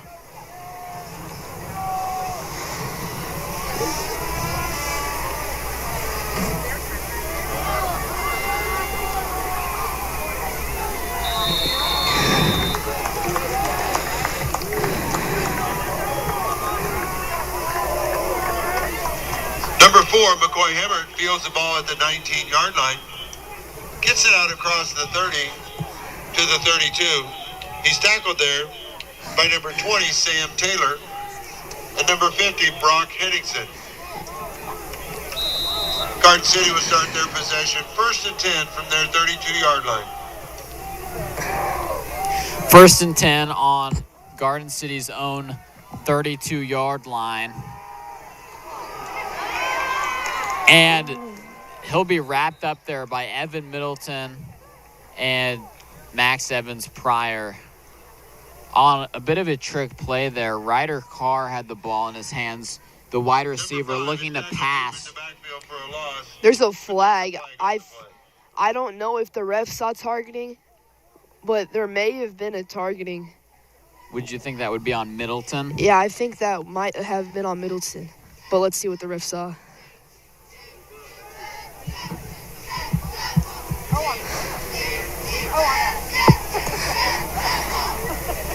Looks like a face mask.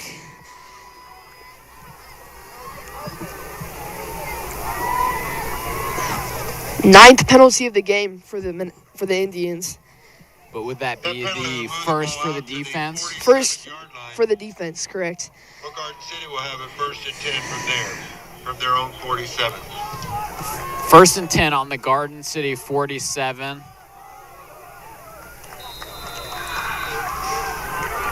Good yardage catch and run by the receiver, number 4, McCoy Himmert. To number 4, McCoy Himmert. Gets out to midfield for a gain of 3. Tackled by number 22, Max Evans Pryor. Gain of 3 on the play brings up 2nd and 7 from the 50.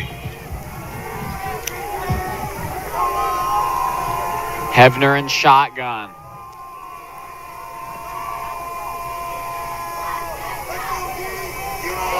And here's the snap. Dishes to his running back, who's taken to the ground. Ball carriers, number 25, Dayton Brunson. Tackled short of the line of scrimmage, met there by number 45, Caden Davini, number 32, Brady Durchie, and number 51, Javaris Buchanan. Yeah, Brady Durchie leads the team in interceptions, and he really forces offenses into uncomfortable situations, as he did on that last play. 3:40 left to go in this third quarter. It'll be 3rd and long, 3rd and 7 at midfield here for Garden City. It'll be a timeout for GC.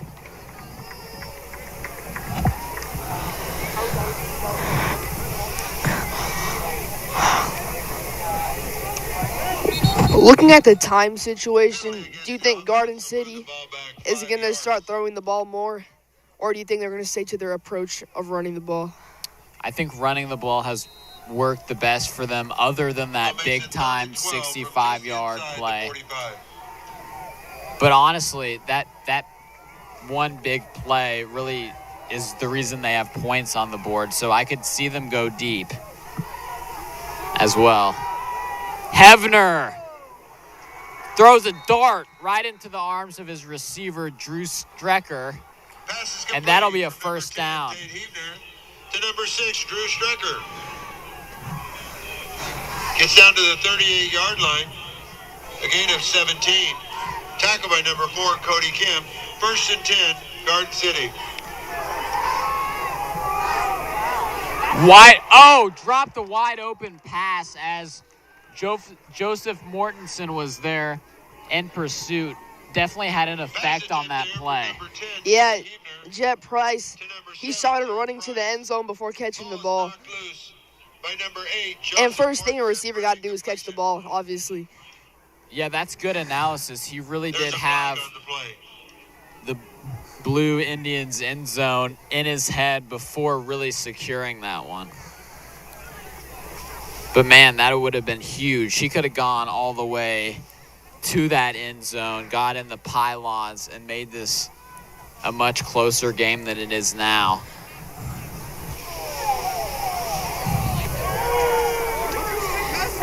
The Manhattan fans and sideline are not liking what the ref and Coach Charts are discussing.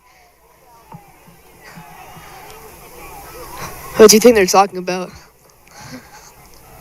Well, Sharts doesn't really look happy, it looks like. Definitely has some words for the referee. We're still awaiting the call about the penalty from the official.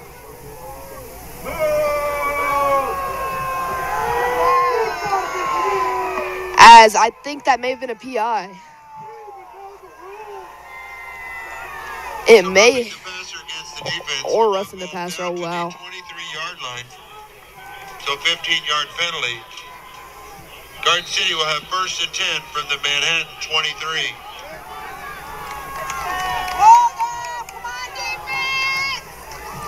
So it'll be 1st and 10 at the Indians' 23-yard line. He's bottled up, but another flag. What could it be this time? That I think that's defensive holding again. You can see the tug of the jersey on that play. Ball carriers number 25, Dayton Brunson. We were talking about how there was 0 defensive penalties going into this half. On this drive, they've had 2 huge 15-yard penalties, a face mask and a roughing the passer.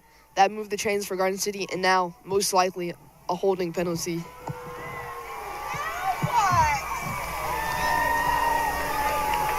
We're still awaiting this call. As Coach Charts is going to have a lot to lecture his team about. It appears as a face mask. Inside the 20, down to the 18, will be 1st and 5.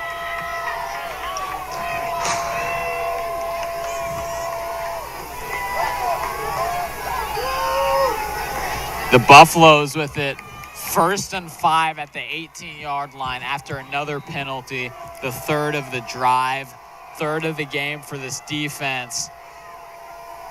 And it'll be a handoff to number 25, Dayton Brunson, who goes nowhere on the play.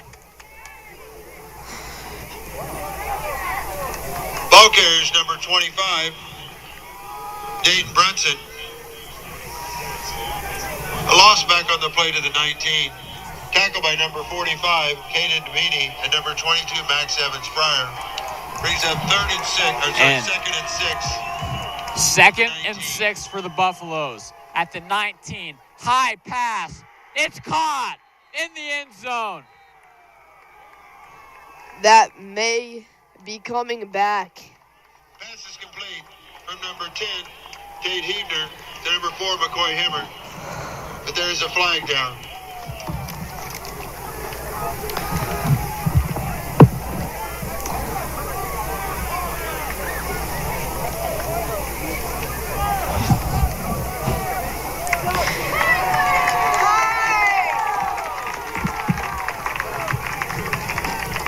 The Indians finally getting a call their way on the penalty from Garden City. Against the offense moves the ball back to the 29-yard line, where it will be 2nd and 16. Yeah, only 2 penalties for Garden City. But that last one was a costly one, removing a touchdown from the board. 2nd and 16, ball on the 29. Hebner's pass is caught, but no gain on the play as he's met immediately. Pass is complete from number 10, Ted Hebner, to number 4, McCoy Hammer. But tackled quickly by number 9, Evan Middleton. Tackle at the 30, that's a loss of 1 on the play. Brings up 3rd and 17.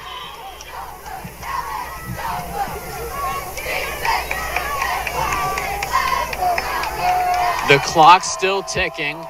1:35 left in the third quarter. 3rd and long. It's intercepted. Picked off by number 24, Michael Ham.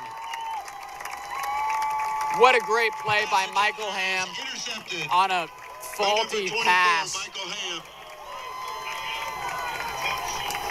intercepts the ball, gets out. Michael Ham, the junior, It's out to about the coming 14 up with a before he's knocked big out of play. bounds by number The 6, first Bruce Turner. turnover forced by the Indians in this By game. Michael, number 24, Michael Ham. Yeah, that's the first time anybody in coverage actually turned for the ball, and he turned right at the right time, and he gets a huge An interception. Indians defensive drive full of penalties ends the Indians' way with an interception there. Vorns will be pushed out of bounds around the 25. Pass complete from number 17, Finn Watson, to number 6, Jamarcus Vorns. Gets out to the 24-yard line. And since he got out of bounds, the clock right now is stopped at Tackled by number 1:16 23, left in the Johnny third Garza. quarter. As the Indians lead Good for here Manhattan High. 25-7.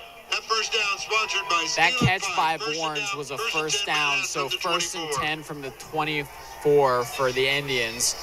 And that'll be another catch by Vorns, this time just a gain of 1.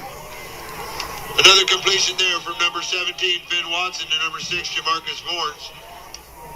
This time gets tackled at the 25 for a gain of 1. Tackled by number 5. Yeah, as we talked about before, Vorns Brings being up 2nd and 9 gone from and the injured 25. for a few weeks. They're just trying to get him back in the groove, getting him a few touches early in this drive.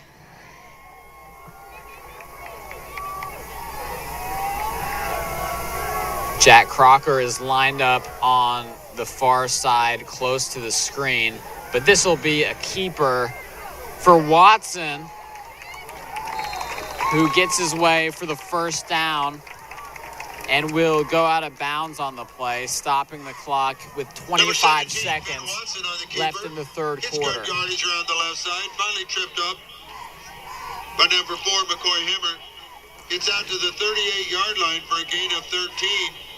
That's good for a Manhattan High. First down. That first down sponsored by Steel and Pipe.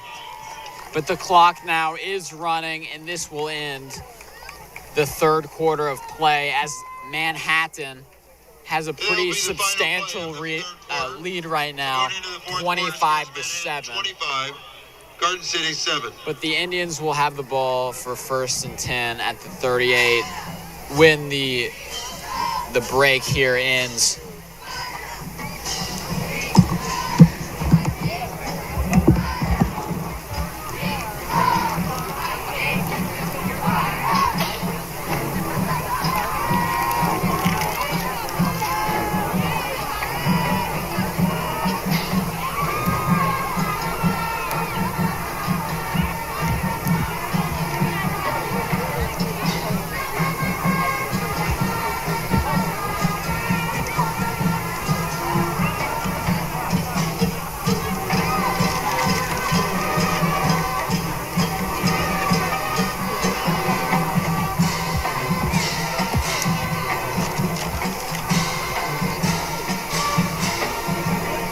From homes and businesses to state-of-the-art free Bishop Stadium Wi-Fi, we're building a network to keep our community connected.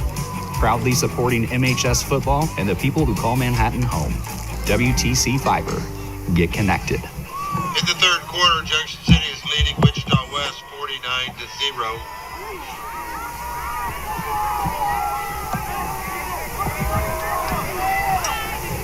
Starting the fourth quarter, Manhattan has it 1st and 10 from their 38-yard line.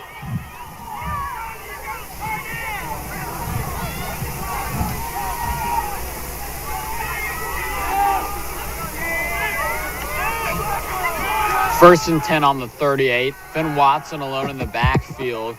Fires to the right. That's caught by Jack Crocker, who gets about 9 or 10 yards. And he will pick up the first down for the Indians there. Out to the 49-yard line for a gain of 11. Good for another Manhattan high. First down. That first down sponsored by Steel and Pipe. 1st and 10 from the Manhattan 49. Just a little World Series update. LA appears to be up 3-1 in the bottom of the 5th. There's one out. Back to this game. Watson with another keeper gets about 3 yards on 1st and 10. Pushes to around the 46-yard line. Yeah, one focus for this Garden City front for containing the quarterback. They have to contain and then squeeze that pocket so they don't give him any space to scramble. We saw at the end of the third quarter, Finn Watson scrambled for a first down. They did not squeeze that pocket. Yeah, right now it's a chilly 48 degrees, but the wind has pretty much died down. But you know who hasn't died down? Kamario Davis, who spins out of a ton of tackles and will get his way into the red zone for the Indians, making so many defenders miss. He hasn't just been cooking, he's been catering tonight for the Manhattan Indians. By number 6, Drew Strecker, and number 8, Gabriel Garola. All the way down to the 13, a gain of 34 yards on the play. First down, Manhattan. 1st and 10, sponsored by Steel and Pipe. 1st and 10 on the 13-yard line. Just over 10 minutes left to go in the game. Here's Watson, who stoops down for a couple yards on his little rush. Number 17, Finn Watson keeps it up the middle. Brought down by number 7, Jed Price, and number 66, Zach Kitch. But he gets a gain down to the 8, a gain of 5 on the play. Brings up 2nd and 5 from the 8-yard line. Yeah, look for more plays down the middle of the field to try to keep the clock going and run this timeout slowly. Watson keeps it, pushes his way, arms reached in the end zone, and gets the touchdown. His 2nd rushing touchdown of the game. For a Manhattan High touchdown. That touchdown sponsored by Steel and Pipe. Touchdown, Manhattan. Yeah, so 8 touchdowns on the year for Watson. He has 2 tonight to match his 2 rushing touchdowns that he had last week against Washburn Rural.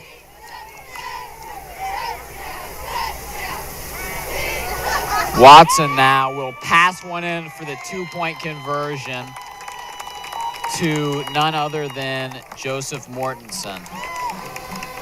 Yeah. That would be, is that Joseph? Or is that Evan Middleton, number 9? So that'll actually be Evan Middleton, number 9, who got the 2-point conversion there. Yeah, again, that drive was started on a touchdown-saving interception by Michael Hamm. Very good point. That did kind of turn the tide on a drive that featured a lot of penalties for the Indians. But in spite of the penalties, the Indians, with such a big play ability in this game, they've proved that offense, defense. It's been a pretty regular day on special teams, I say. Usually special teams is a point of separation, but I guess the only takeaway from the Indians is the consistency that Balderson has had throughout the game. But the Indians now have had 2 2-point conversions in the game, so they've converted in that way as well. Likely to maybe get them a little closer to a running clock, although with just 9:35 left, I don't know if they might be on pace to try to get the running clock, which For viewers at home, you have to get to you have to be leading by 45 points. So they're definitely a ways away from that since they're up 33-7. But that could definitely be in the picture if the Indians keep up the offensive pace here.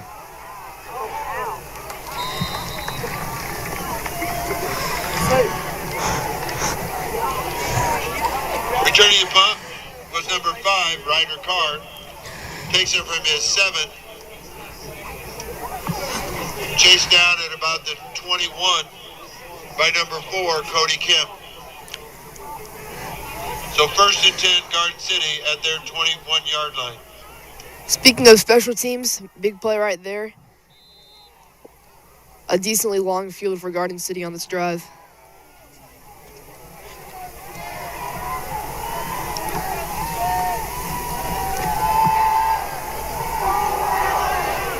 Big pass. And there is a flag thrown there. Michael Hamm on the coverage. Could that have been interference? Pass attempt there from number 10, Tate Heaton, intended for number 5, Ryder Carr. Falls incomplete, but there is a flag on the play.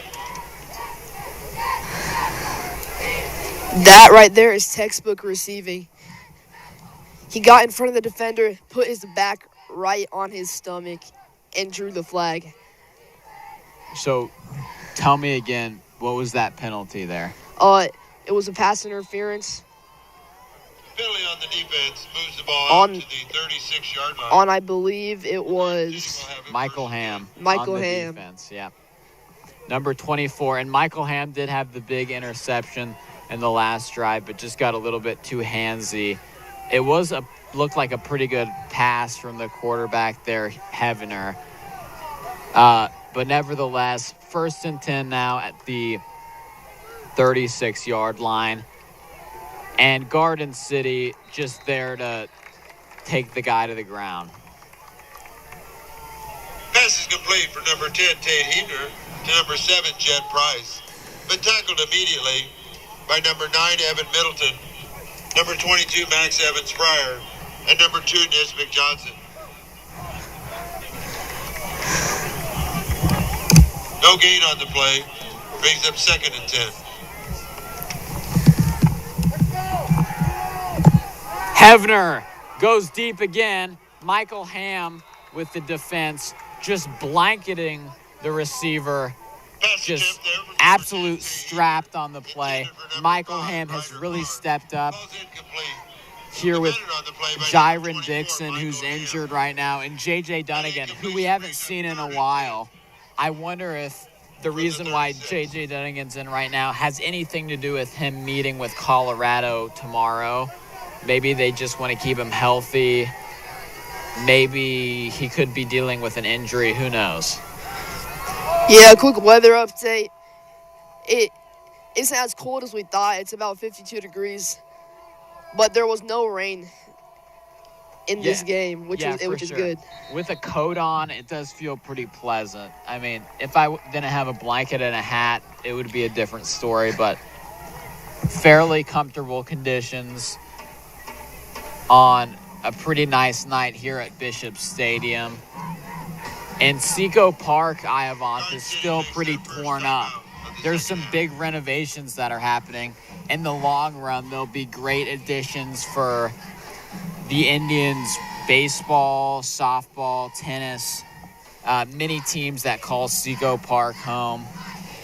And not to mention in this very stadium, the soccer team and track team also play. So Seco Park really becoming a big home for Manhattan high school sports. Yeah, it's almost like a separate sports campus, as if it was a satellite campus for sports. Yeah, very much agreed. So it's 3rd and 10 for Garden City from their 36-yard line. 3rd and 10 for GC at the 36. Hevener heaves it. It's actually dropped by his intended receiver, Drew Strecker. Looked like he had it initially, but that ball will fall just around midfield. Yeah, Garden City looking for that breakaway big play on this drive. That's the 4th time they've been looking for a 20-plus yard gain. but they have not been able to connect on anyone. That incompletion brings up 4th and 10 from the Garden City 36. Yeah, injured Indian player on the field. Laying at midfield, being attended to by training staff. Coach Aslan and Coach Schartz are over there. Not sure exactly who that player is. Do you think you know, Ivan? No, I cannot. I can't see what number they are. But the athletic staff or the training staff is working hard on them. I think it's another cramp. Well, we sure hope he's okay. The clock right now is at 8:35 left to go in the fourth quarter. Outside of Lawrence. This game is really going and falling in the hands of the Indians. On the number of their 6th runner to break the tie over Washburn Rural. Girls team won again. They're one of the favorites to win the team title tomorrow. The injured Indian Brady Durchie, number 32, is injured right now. He's had a really big impact this season with 2 interceptions, a bunch of tackles at that linebacker position. He'd be a big loss for the Indians, who are just finally getting back to health. They had a pretty healthy starting lineup. Jai Dixon was really the only starter that wasn't in there today. Now, as our sophomore quarterback, Aslan, is still out with injury, but Watson has started each game.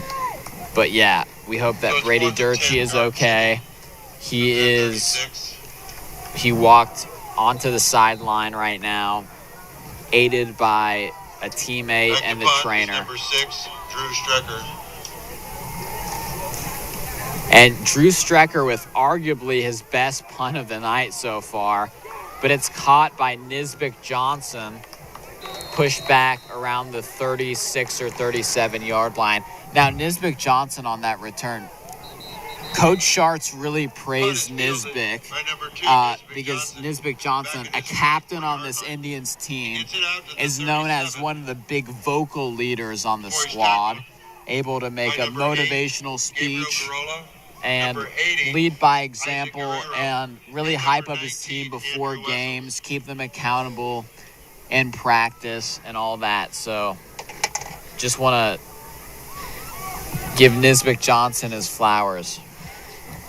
Yeah, one thing this Manhattan team has is leadership. They have a lot of seniors, and as you said before, vocal leaders as well. This team definitely gets hype, as you can see before the game. And their captains, their seniors, their vocal leaders, they all are the reason for that hype and energy. And really what I've heard, Ivan, this team isn't as full of vocal leaders as it may usually be. There's a lot of guys that are more quiet leaders. They lead by example, but Nisbek Johnson, definitely the guy that sticks out as a more vocal leader. 8:25 left in the game, 1st and 10 for the Indians. Little pitch to Max Evans Pryor, who gets yards after contact like a freight train. He just powers his way past defenders. Surges forward out across the 40, out to the 42. A gain of 20 on the play before he's tackled by number 70, Ray Owens. That's a Manhattan high. First down. First down sponsored by Steel and Pipe.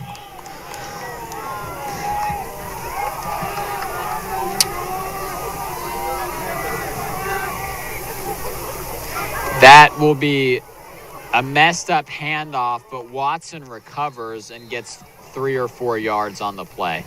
So good recovery by Watson.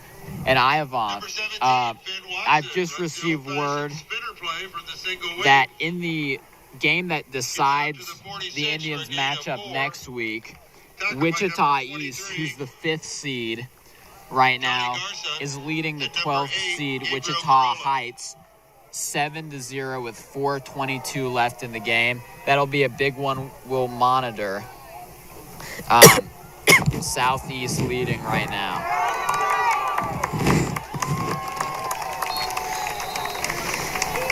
E.J. Massenberg takes that one for a first down. Number 10, E.J. Massenberg, another good cut, gets good yardage. Finally tackled by number 6, Drew Strecker, and number 25, Dayton Brunson. Gets down to the 33. Gain of 31 on the play. Good for another Manhattan High. First down. Sponsored by Steel and Pipe. Yeah, the 2 times Massenberg has gotten the ball, he has made money out of it. He has ran for electric, huge rushes that have moved the chains. 6:35 left in the game. Massenberg takes the rock once again, pushes near the 16-yard line where he's taken down. So back to the Wichita Heights, Wichita Southeast game. Still, from what I last heard, still anybody's game. But Southeast is a really interesting story, Ivan. They finished last season 2-7, but have completely flipped the script and are now 6-2 in the regular season. We'll see what the outcome of that game, which will be deciding who the opponent for next week's game for Manhattan is, which will be in this very building. And we'd like to mention we'll also be live streaming this one. 21 for a gain of 6. Tackled there by number 8, Gabriel Garola, number 7, Jet Price. Gets enough yardage for a Manhattan High first down. Sponsored by Steel and Pipe.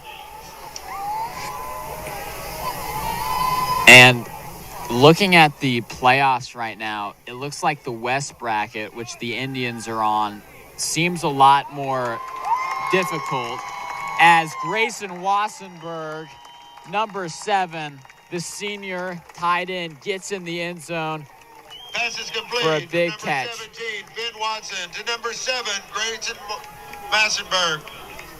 Good for a 21-yard Manhattan High touchdown. That touchdown sponsored by Steel and Pipe. Grayson Wassenberg, who's been a reliable target for Finn Watson and the Indians offense all season, gets in the end zone, increasing the lead even more. Long snapper, number 72, Breckin Chris Funk. Yeah, that was a very calm, easy touchdown. He had nobody within 5 yards of him. And the kick is good. Making score Manhattan 40, Garden City 7. So that was Grayson Wassenberg's second receiving touchdown of the year. So that puts him in second place in that category on the team behind just J.J. Dunnigan, who stands above everybody else in the charts with 5 touchdowns. Interesting that we haven't seen him play in a while. I do see him standing on the sideline. I think that he's just being rested here because 4-star guy. He's going through a lot of recruitment. Like we said, he's going to Colorado to meet with Coach Deion Sanders tomorrow, as Colorado has the game at 5 o'clock. So it's interesting that JJ would be important enough to have that happen on a game day. But, I mean, it makes sense, as Dunnigan is the second biggest recruit in the class of 2026 in the state of Kansas. Also, to ask you to please stay off of the football field and the track. Those areas are out of bounds after the game. Kicking off for Manhattan, number 96, Prescott Balderson.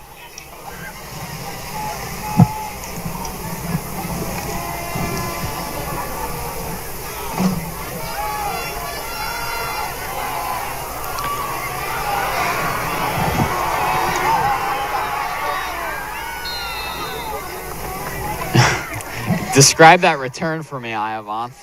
Yeah, so special teams haven't really been that active today on both sides of the field. That right there is probably the biggest return of the day. 45 yards on that return. He bounced off a tackle and tried to get the outside. And that sets them up with a short field. So Garden City has it 1st and 10 from their 46-yard line.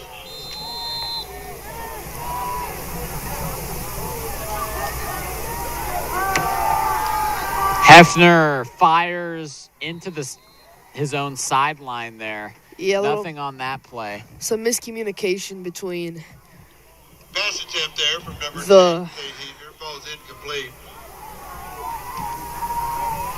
Brings up 2nd and 10. I believe it was intended for Strecker on that play. Miscommunication by the quarterback.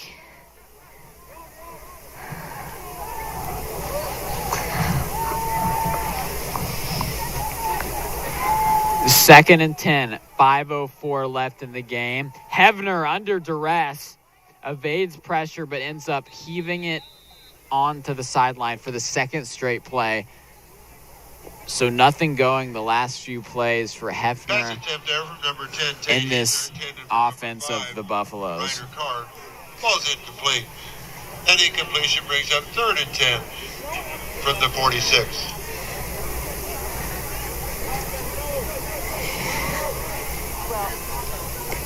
The passing game has really been, it hasn't been horrible. It's actually been very good for this Garden City offense. They had that 25-yard passing touchdown that was overturned by a holding penalty, which then turned into an interception. Here's a handoff to 25, Dayton Brunson for a few yards on the carry. But that'll bring up 4th down, a down that the Garden City Buffaloes are really kind of forced to go for here. Gets out to midfield for a gain of 4. He's met there by number 33, Liam Nider, number 2, Nisbick Johnson, and number 72.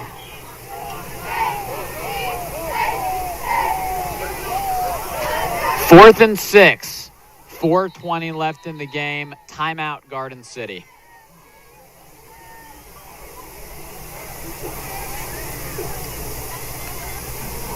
Garden City takes their second timeout of the second half.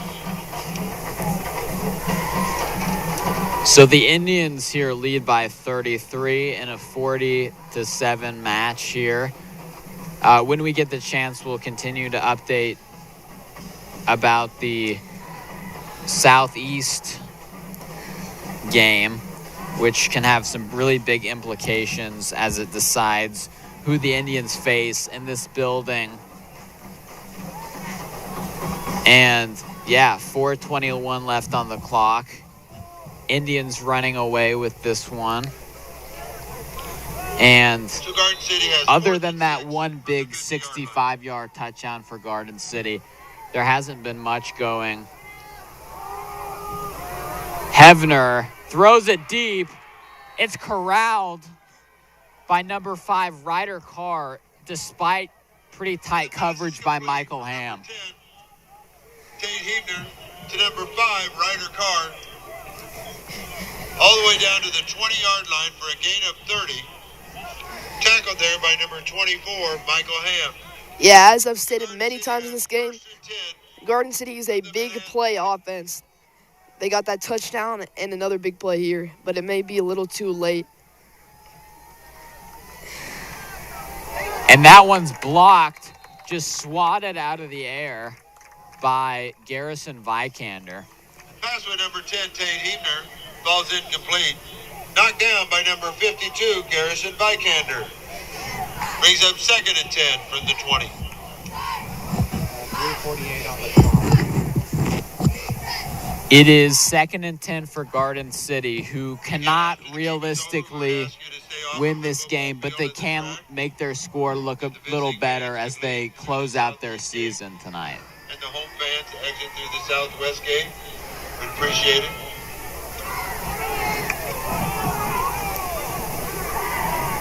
So 2nd and 10 from the 20.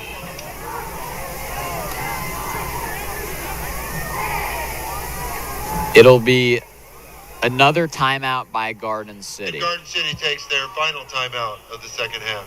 So final timeout of the second half, really final timeout of the season for Garden City, as the time in this game has winded down to 3:48 left on the clock.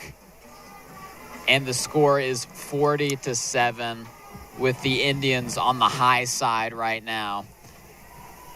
And we'll await the 2nd and 10 play from the 20.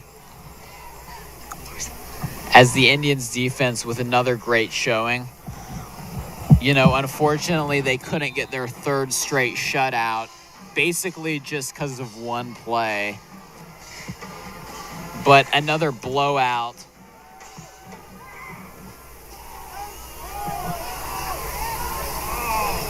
And this pass will go out of bounds right behind the end zone.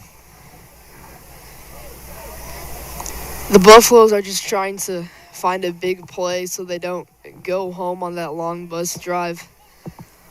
Disappointed with a 40-7, but maybe a little higher, like 40-14, 40-15.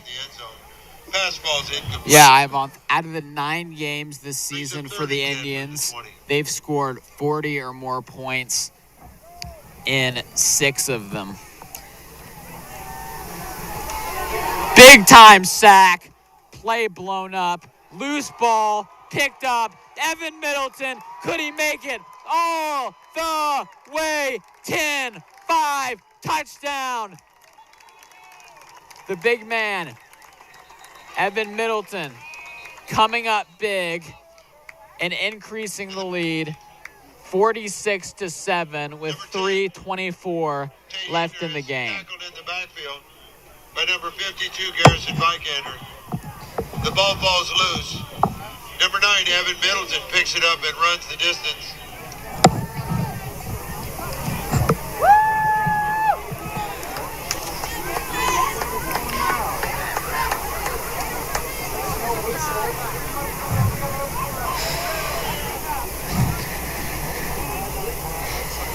And the fact that the score is 46-7, alongside 10 penalties by Manhattan, and Garden City's only 2 penalties, it's very interesting how that's the score. But that just shows how Manhattan can bounce back even if they make mistakes.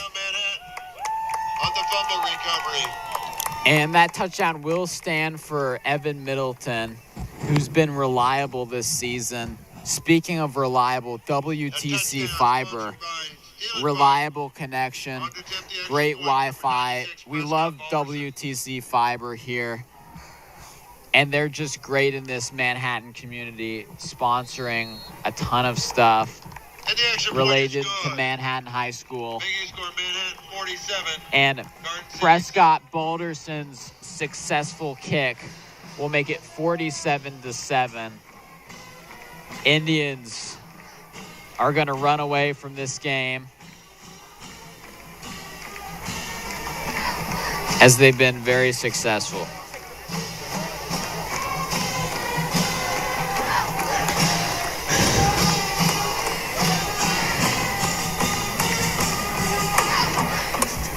So we talked about how it's important for the Indians to win the turnover battle, and they've definitely done just that tonight. Things that stick out to me are the 2 interceptions, one of them right there for Evan Middleton. The other was Michael Hamm, who had a big interception earlier in the game.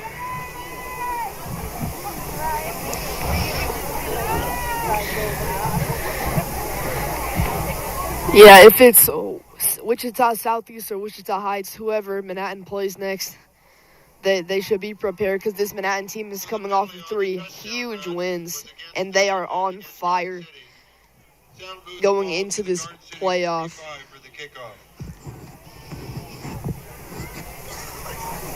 Kickoff number 96, Prescott Balderson. Back to return, number 9, Landon Boquette. And number 5, Ryder Carr. Indians up here 47-7. And Ivan, it's pretty similar, I guess fairly similar to the margin in week 1 when these 2 teams faced off as well. That game ended 43-13. But yeah.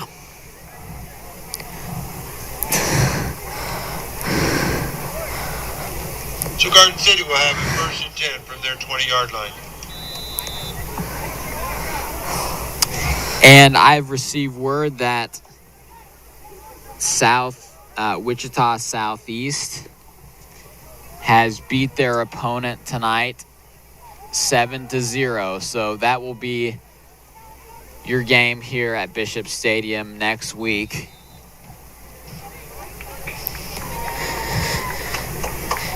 Pass attempt there from number 10, Tate Heaver. Yeah, two teams that have the same record. Southeast having a 7-2 record, and Manhattan going to have a 7-2 record. Two evenly matched teams. It's going to be a good one next week. Yeah, and not to mention a showdown between the 4th and 5th seed.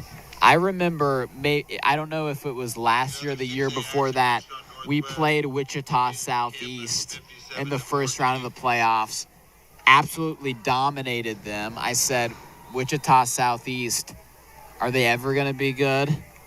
But this year, they've absolutely flipped the script from the previous 2 years, turning things around, and they've had a great season so far, so they'll definitely be a threat, and a team that the Indians have not played so far this season. By number 9.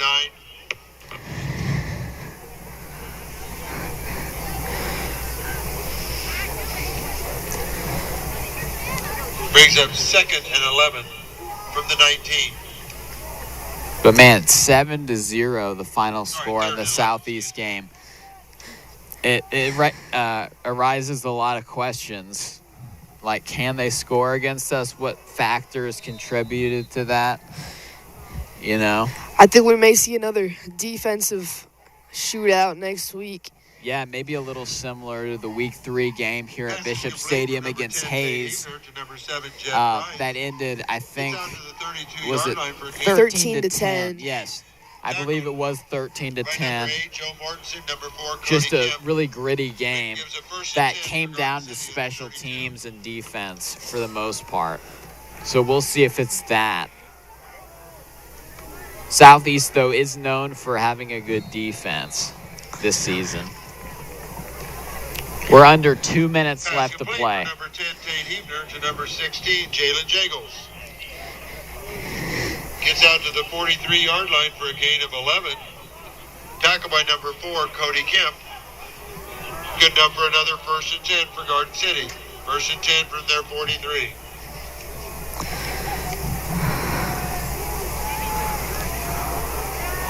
And that pass is complete. A deep one that gets Garden City inside the 30. That was number 6, Drew Strecker, who found that ball at his slot position. So that moves the chains big time. And there is 1:40 left to go in the game. Middleton almost grabbing the quarterback, Hebner, by his ankles. But in the end, Hebner gets pushed out of bounds by Liam Nider. Yeah, one positive for Garden City is that they were able to get both of their tight ends going in this game. It may have not been enough, but I think they will both be happy with their performance. Strecker and Jet Price. So going out of bounds stops the clock at 1:34. Indians up by 40. 2nd and 6. Hebner completes his pass to the big man, Jet Price, who stands at 6'2", 225 pounds. Jet Price gets to the 21-yard line for a gain of 3, brings up 33. Tackle by number 8, Joseph Mortensen. I wonder if Jet Price is the son of head coach Joe Price.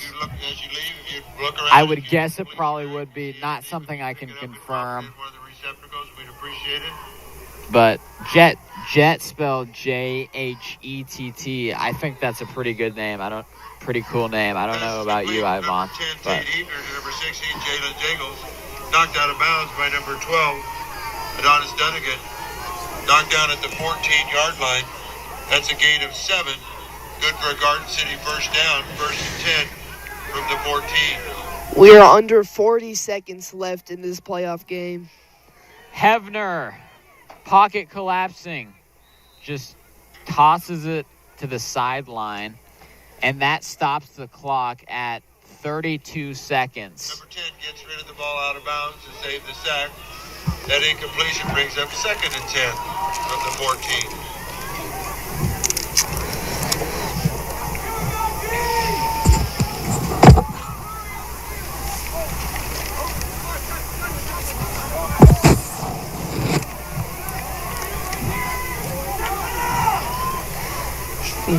Hevner lofts it up too far for his intended receiver, Jalen Jagels. For number 16. Just trying to make the score a little less ugly. Defended by number 4, Cody Kemp. But overall today, 3rd and 10 from the 14. this Manhattan defense has been feisty as usual. And the winner of this game will play the winner of the Wichita Southeast Wichita Heights game next Friday in the next round of the 6A playoffs. 27 seconds. Hevner throws it right in the arms of his receiver, Drew Strecker, and Garden City will put another touchdown on the board. 14-yard touchdown reception. Garden City generally averages about 2 touchdowns a game, and they'll get just that. Because despite their what's about to be 1-8 record on the year, they do have some offensive playmakers, and guys like Drew Strecker deserve to be mentioned. Hevner on the 2-point conversion attempt. It'll be incomplete, but there'll be a flag on the play. Coverage by Shea Kemp and Michael Ham. On the extra point by to number 7, Jed Price. It's incomplete, but there is a flag on the play. 22 seconds on the clock as we await the penalty call from the official.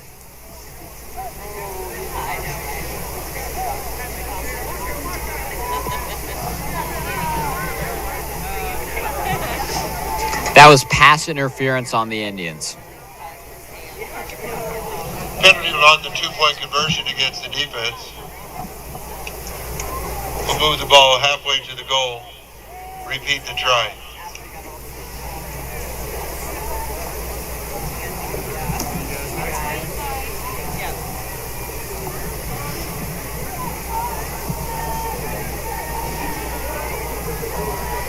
So Garden City will, because of the penalty, get to try this one again to try to make it 47-15 rather than 47-13. And with just an outstanding effort by the quarterback, Trey Hevner, Garden City will successfully get the 2-point conversion. And that was a pass from Ryder Carr. Man, it wasn't Garden City's day, but just a great effort on the play. That catch by Hevner, who I don't think I've mentioned this all game, but Hevner is a freshman this year. 7-0. Their quarterback is a freshman. And what a catch there. Yeah, only standing at 5'8". He does have a bright future ahead of him. If you're a Garden City fan, you have a good quarterback at your school, and look forward to seeing him in his sophomore, junior, and senior year.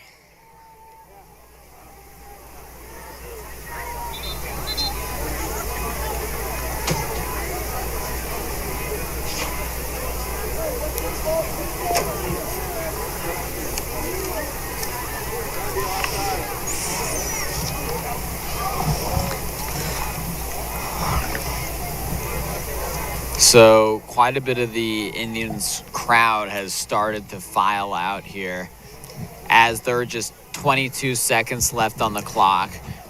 47-15 is the score after the outstanding 2-point conversion. I love to see the effort even though the game is lost for Garden City.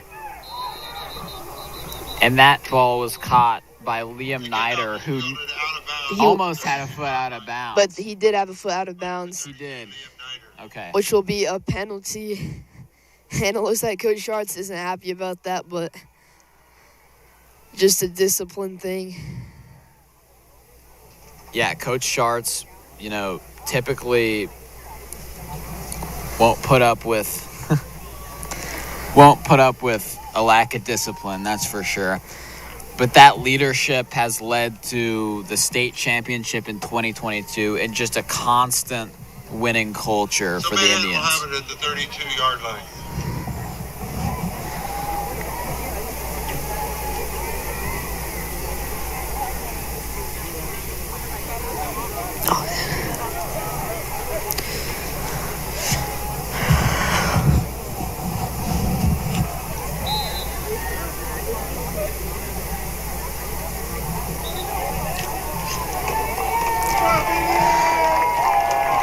Number 18, James Clanderman, freshman, takes the final knee on the play.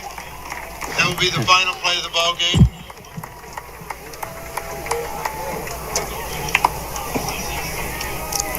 So that'll do it for this game as the final second is taken off the clock here.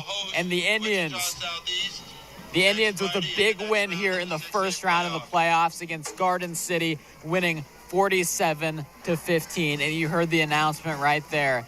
Indians, like we said earlier, will play Wichita Southeast in the second round of the playoffs here at Bishop Stadium. And we will have that game. We'll broadcast it. And just to get a quick overview of the game, who do you consider the biggest performance, the top player for the Indians in this game? It's definitely Joseph Morrison. He stepped up in the running game heavily in this game. In that Wildcat formation, he scored a touchdown on the first drive of the game, and he really helped power a lot of other drives. Manhattan had 107 penalty yards against Garden City's 15, but that wasn't really affecting the final score. Yeah, we'll see you next week. I have Natarajan here.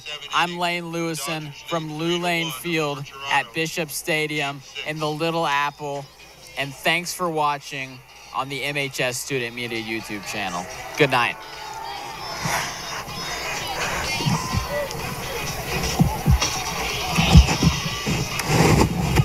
Hey, Jesse!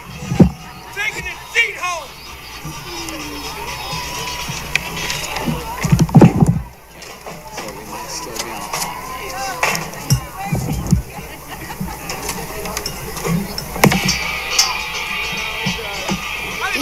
Better than JC. Was better than JC. From homes and businesses to state-of-the-art free Bishop Stadium Wi-Fi, we're building a network to keep our community connected. Proudly supporting MHS football and the people who call Manhattan home. WTC Fiber. Get connected.